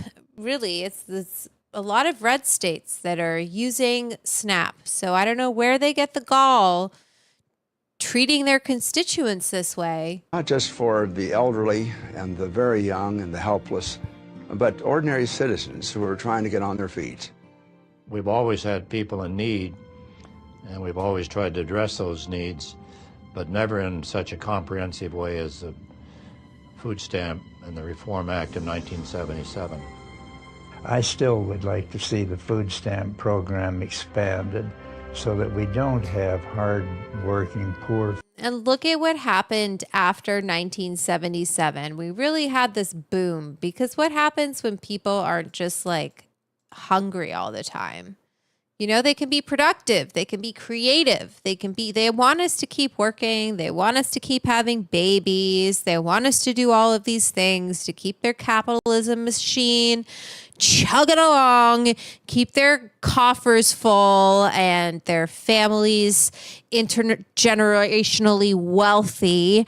They want us to do all that stuff, and they rely on us to do all that stuff. And that is the key. And that's what we saw on the protest, is how many people are pissed off by this guy. Okay, so let's keep that momentum going. Let's keep that energy going all the way through the holidays, all the way to the midterms. And every special election, I want every single one of us to know about it, so that all of the country is working together, state by state, every state working together to shut them down. We're going to call it Project.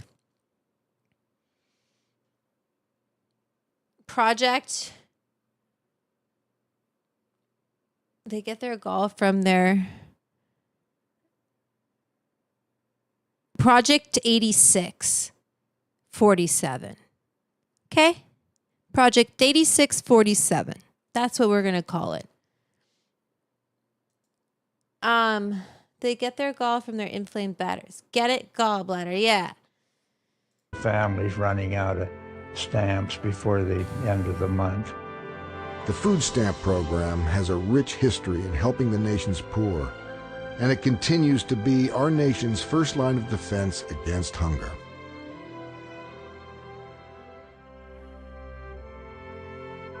Okay. You guys, good job. Okay, we did it. Good job. Good job. Okay. I wanted to look something up here.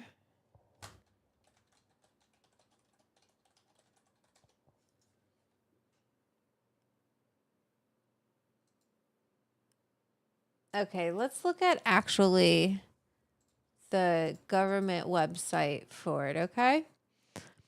Let's read some statistics. So key to statistics here. Let me double check my OBS looks good. Supplemental SNAP, right? Key statistics and research. This is from 2025. It was updated in July. Just keep that in mind, and we can look into who this guy is. Research economist. Cool. Okay, let's read what he has to say. USDA Food and Nutrition. Okay, the Supplemental Nutrition Program, SNAP, is the nation's largest nutrition assistance program, accounting for about 70% of USDA nutrition assistance spending in fiscal year. So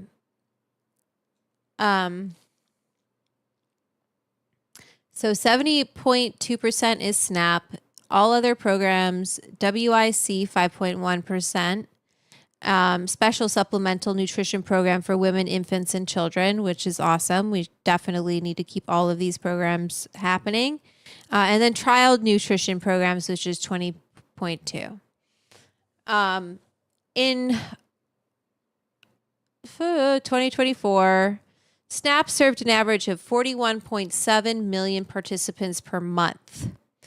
Federal SNAP spending totaled $99.8 billion. But we gave Argentina $20 billion, and benefits averaged 187 $186.20 per participant per month. Let's repeat that.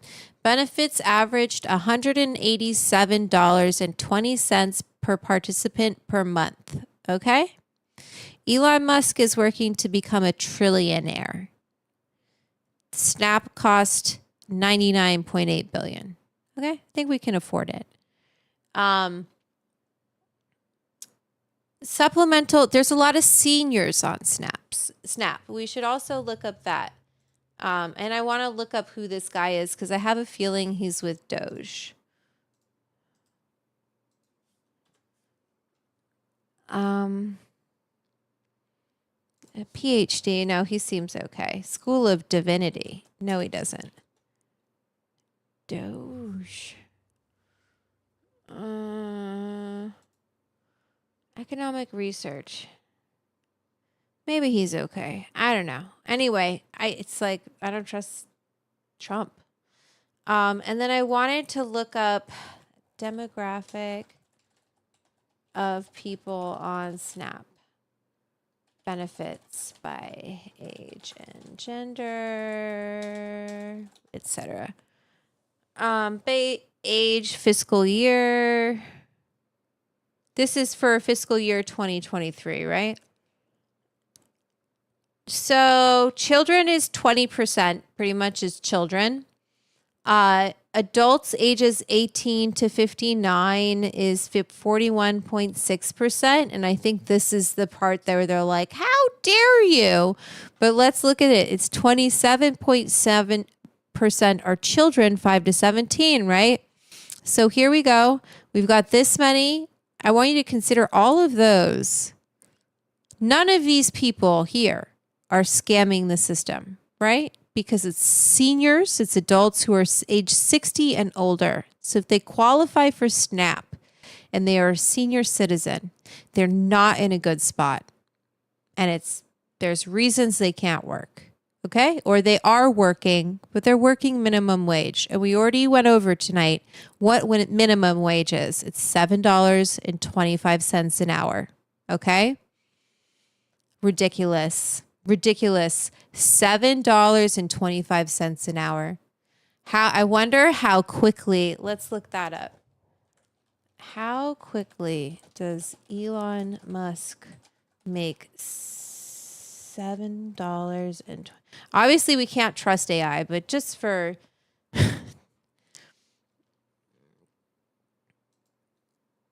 okay, so he makes at that rate, he would make $7.20. So best case scenario, based on a peak year like 2024, when his net worth increased by $203 billion. Wonder why?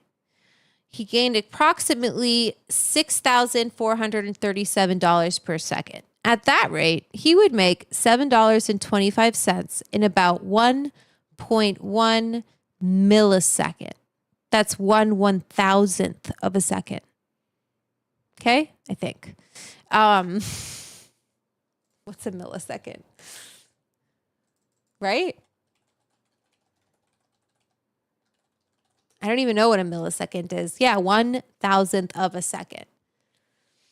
That's crazy. Well, divide a second by 1,000. That's how long it takes Elon Musk to make minimum wage. Okay, so that's how much more they think their value is to the plebs. CEO wages have increased exponentially in the last 30 years and minimum wage has remained almost stagnant. That is so right. That is so right. Oh, I thought I saw Madam Dram. Hi, Madam Dram. I'm going to ask Clay Baby if I can post that video or like a little clip from it. I just didn't want to impose, but it made me very happy. Thank you so much. It was really sweet. I said, I love that. Sorry. If you don't know who I'm talking about, you probably think I'm being totally nuts right now. But okay, so what the hell was I looking up? Oh, we were talking about Elon Musk and how much he makes. Okay, so then that's our demographics somewhat here.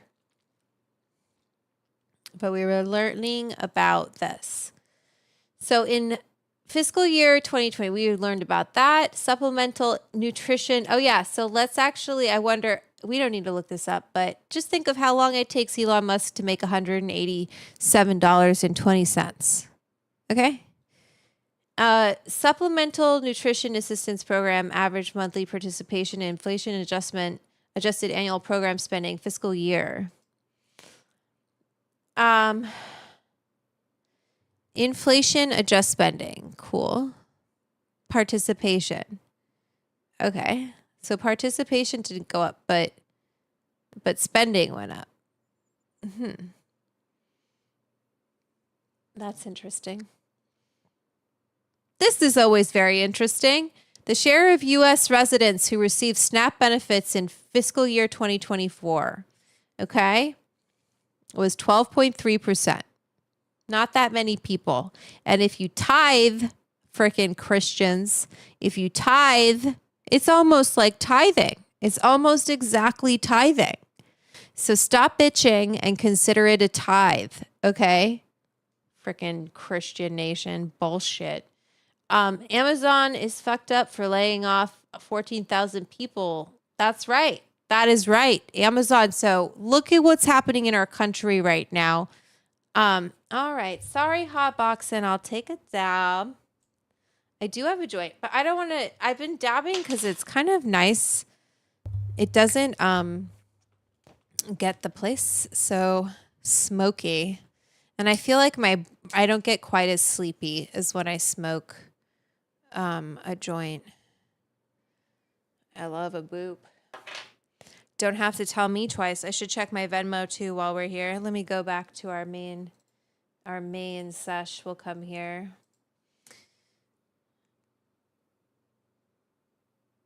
Boop. Oh, I got 2 super chats. I'm sorry, you guys. I didn't see these. 1 second. From Ocala Wood. Ocala says, for answering about the blunts. Of course. Yeah, I used to smoke spliffs for a long time, Ocala. Let me put you on the board. Let me get you on the board.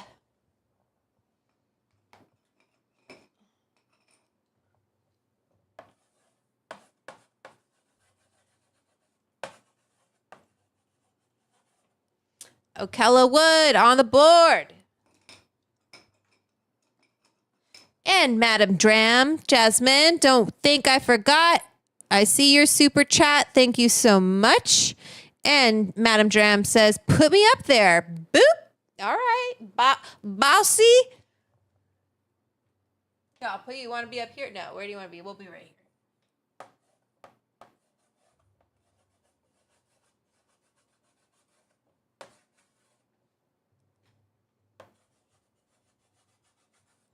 I think people just send me super chats for the cursive too. And I feel like my cursive has gotten a lot better because we've been doing this too.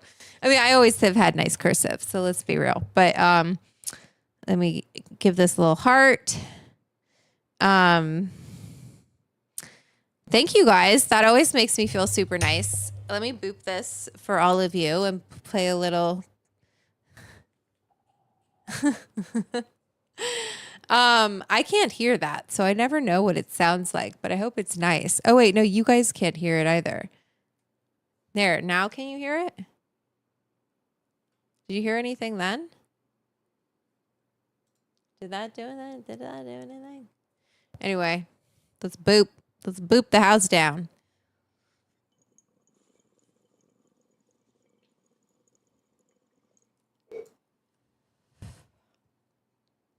Ooh, nice.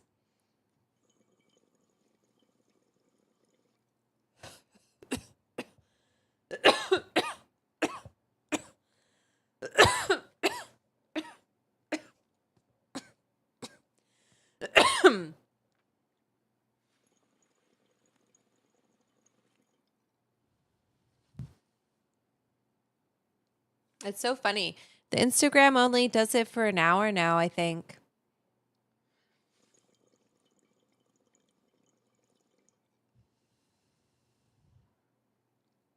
Ooh, this boop.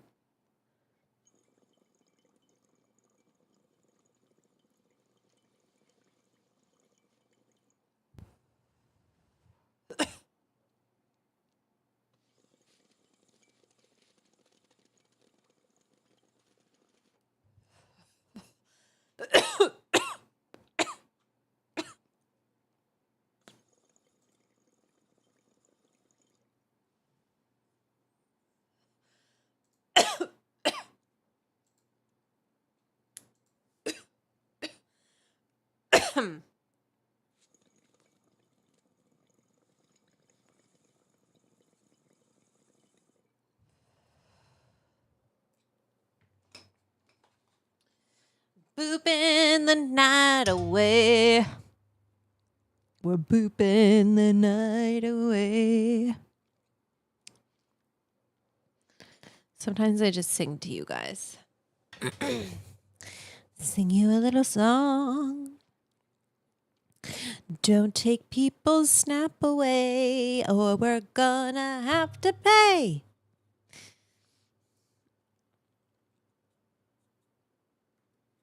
Have a good evening all around to you too. I appreciate it. I appreciate it. All right. I'm sure I already missed it, but I just got home from work. Did you do anything fun for your birthday? What did I do for my birthday? I did get some new clothes. I got this shirt, which I thought was cute. It says, "I'm gonna win." I'll show you. I thought it was fun. I can take this off. Oh, that's good. I will say I got a hair thing, a Dyson, what's it called? A Dyson, do you know what I'm talking about? One of those wand things. And I used it for the first time tonight. And I feel like it did first time ever doing it. So I don't know. I think I'll get better at it. I did my hair. So I think it looks good, but then I'm actually going to go and see Danny. I'm going to go see Danny soon and get my hair redone. So I don't know what he's going to do. He just colors it, like trims it and color. He loves it long. I know I'm saying it. He loves it long. I just let him do what he wants. He's the hair. That's his thing, right? I'm like, okay, look at me, look at my hair. What would you do with my hair? That's how I go to my hair people. I'm like, before him, I had my friend Michael up in San Francisco, and he did my short hair for Bon Appetit, cut my hair for many years. And then I met Daniel Moon, down here in Los Angeles, and now he cuts my hair and he colors it, because Michael up in San Francisco didn't really color. Not his thing. Color is hard. It's not that it's hard. It's like, he didn't want to do that. And he used to cut my hair for free because I didn't have the money for fancy haircuts. And Michael, he does model hair. Same with Daniel Moon. I don't know how, but I've always gotten really lucky with like the people who do my hair. So good hair karma. Oh,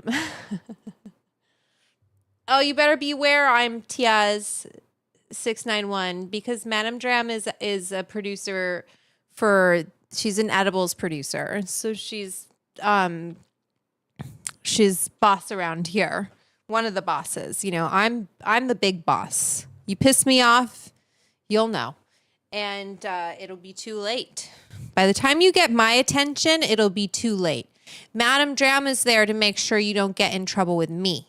Okay? See, but if you don't respect Madame Dram, then you're in trouble with me, and then you're in big trouble.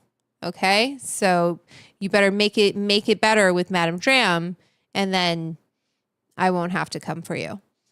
All right. The Dyson, the Chumbawanga, Chawala, what? I don't know that one. Boopin', yeah, the Chumbawamba song, yeah. I'm glad everybody knows the drill around here. Okay, so do you guys want to see? Let me see if I have any other good info that I want to show you. Let's look at and see if there actually is any fraud. I'm the jefe. Okay? Would that be jefa? Yo soy la jefa aquí. Sorry, that was probably sounded so cheesy.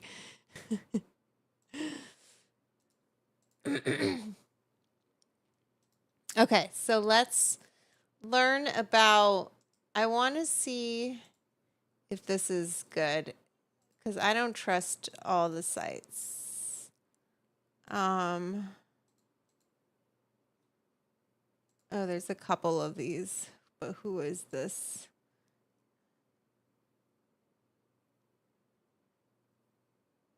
Oh, wait, this is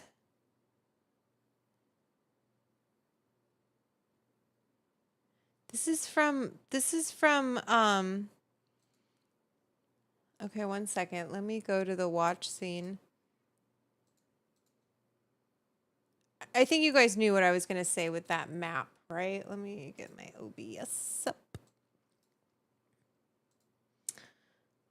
Watch scene. So basically, it's a lot of, like, look at the states, right?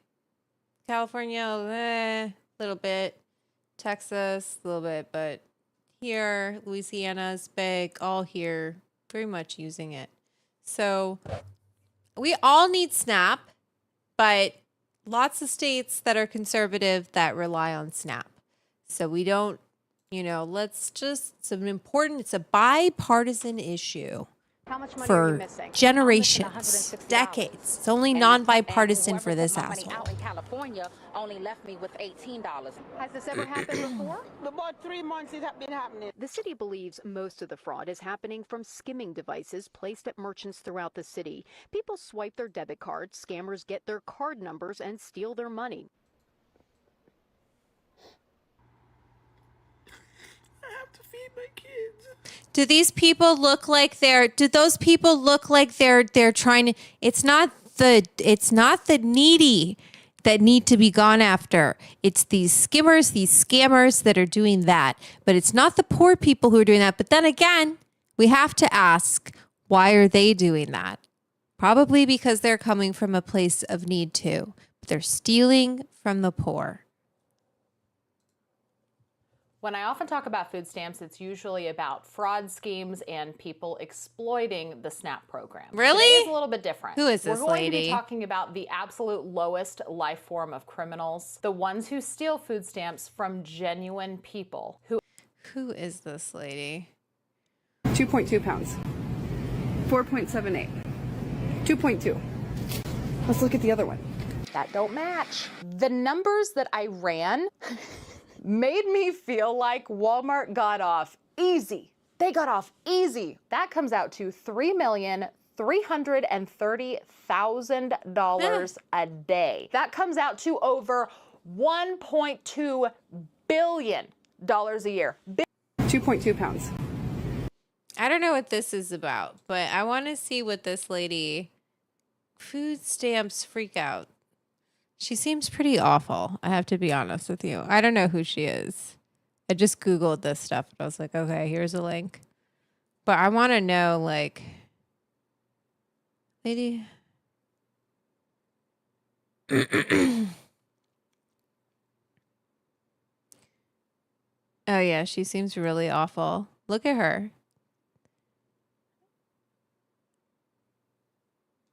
They will steal if benefits stop. I don't want to watch any of her videos because she's really awful.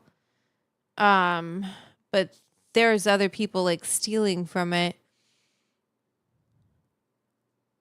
Okay, she seems weird. We're not watching this. Which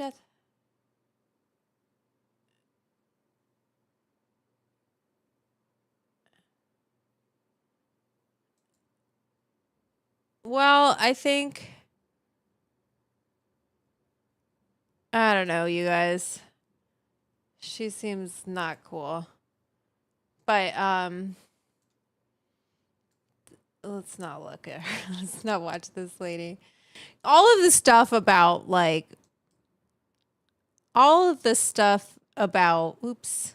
didn't mean to do that. All of the stuff about it being a scam is going to be from like somewhat conservative. Let's see though. I feel like the news, this lady, I can't watch her. She looks totally nuts to me.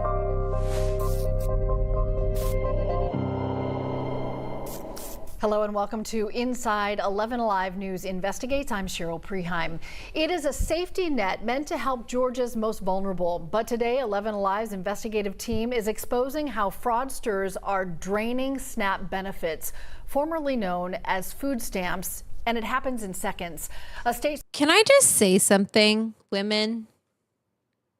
Can I just say something? I know this is going to come off not so nice, but we can see the Botox. We can see it.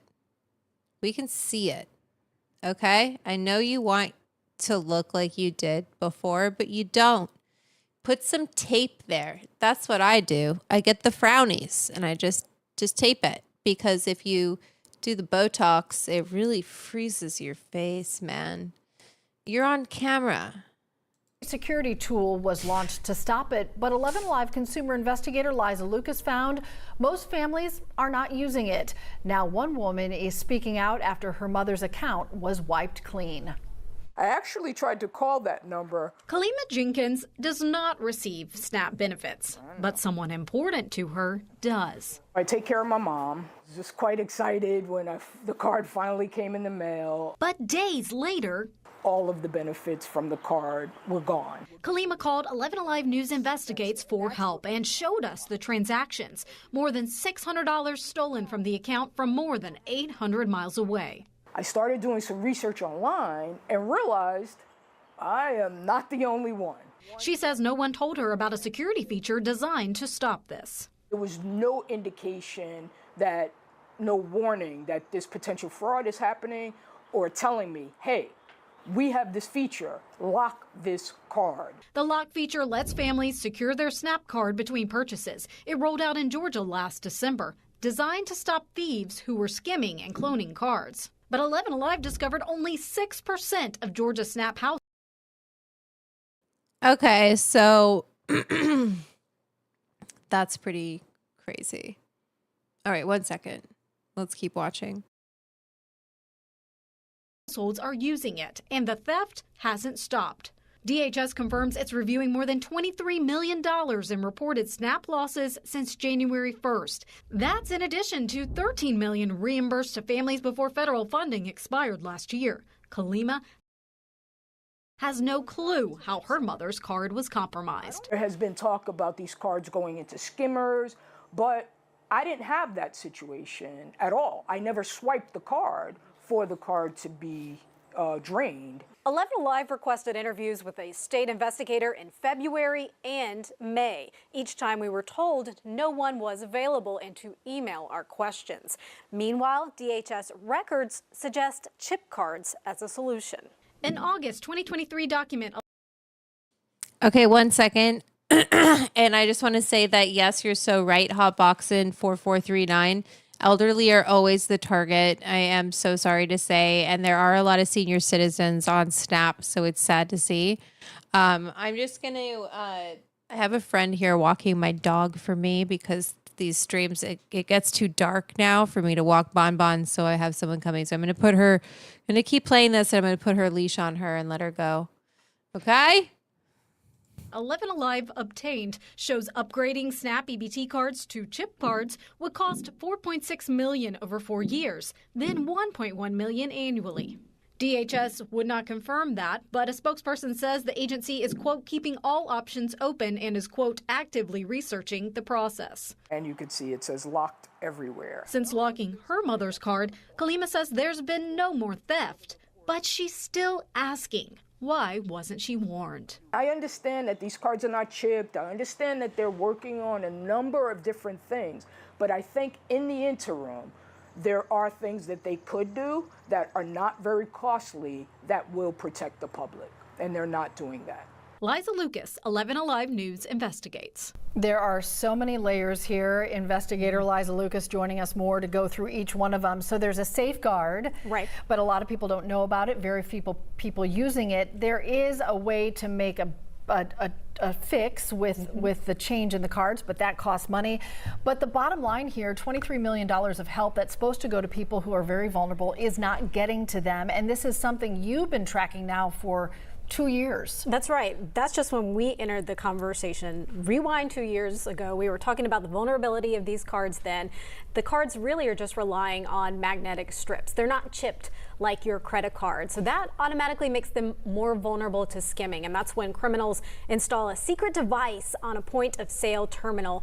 They steal your card info, they clone it. Now, while the USDA has encouraged states to move to chip cards, there's no mandate, despite some members of Congress wanting to require that. There has been legislation, there has been. It is so crazy that they are taking advantage of this like that. I mean, and that's just it. Like, this is not the way that people are talking about SNAP being taken advantage of at all.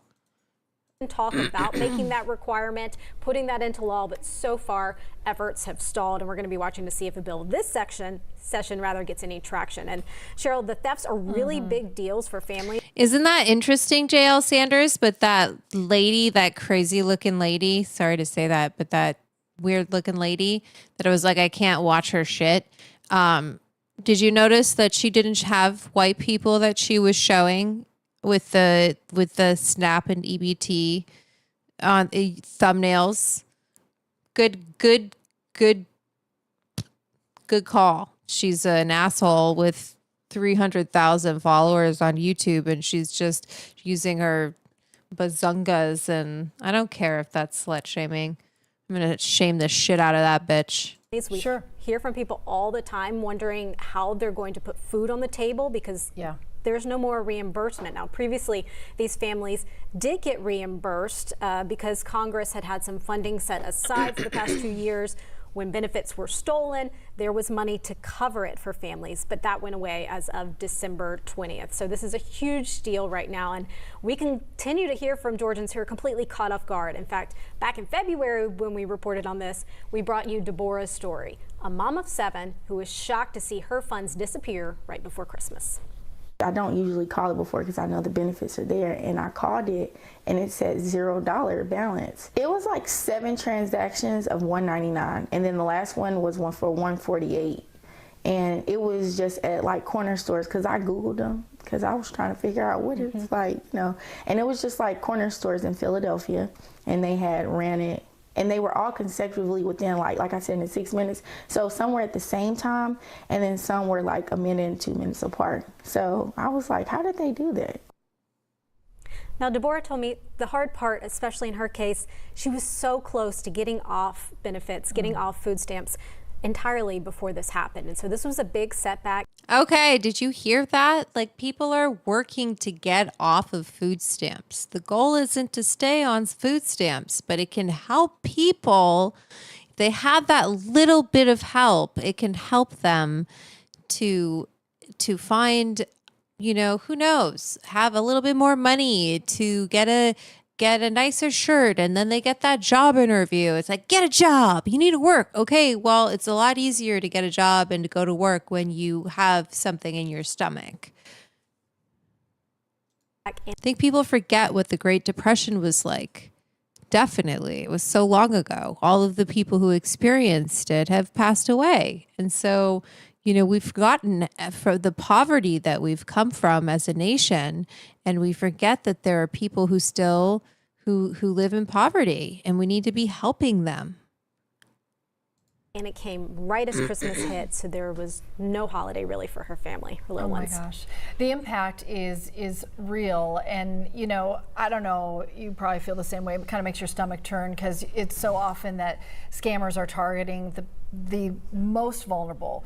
I mean, we are not exaggerating to say that this is the difference between a child, a family, an individual having anything to eat or not, and this is money set aside for that's being stolen right from them. So we talk about what's the solution here. Talking about those chip cards could be another layer of protection that costs some money. What is the state saying about that, and what could a potential timeline look like fight, because it doesn't seem like the scammers are stopping. This is 2 years plus happening a lot of places. Right. So a fix has to be a conversation of priority. So we've been asking those questions and of course turning to open records as well. And we have seen as far back as of August 2023, as you saw in the story, those conversations are being had. The state had a proposal about how much this would cost to chip cards here in Georgia. Okay, so this is pretty specific to Georgia, and it's interesting to hear this story and how, there's definitely issues within the system, and it's not the people who are relying on SNAP who are taking advantage of the system.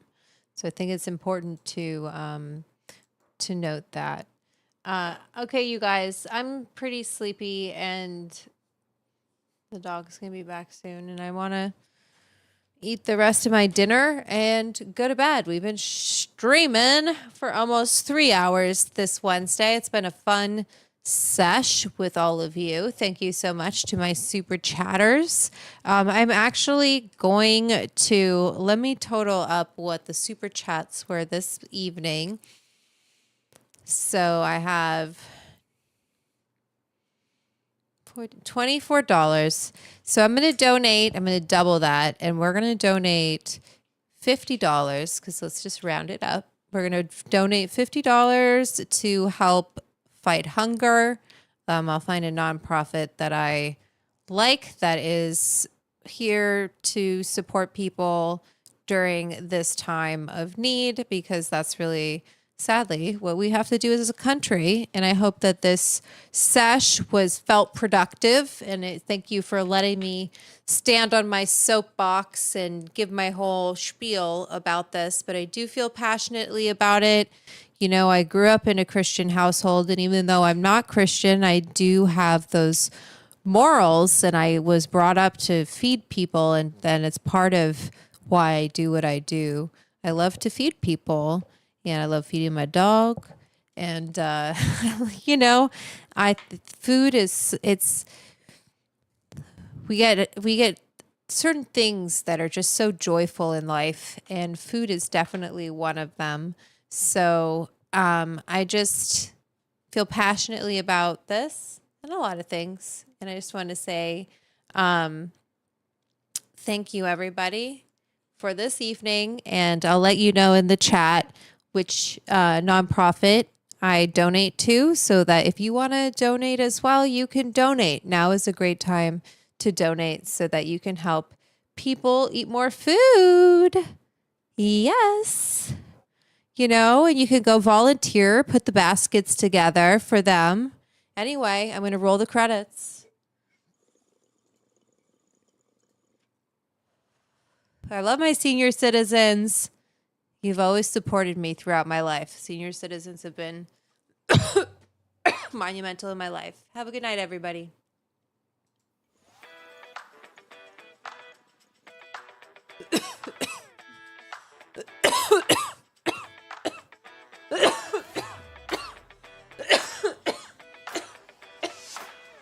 Oh my God, hot. Hot dab. It's a hot dab.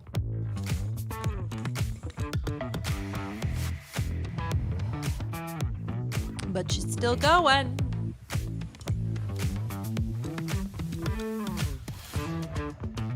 These are my Patreon members. It's the Edibles Club. If you want to join my club, join the club on Patreon. The link is pinned up top, and make sure to get my cookbook and leave me a review if you haven't done it yet. Please, pretty please.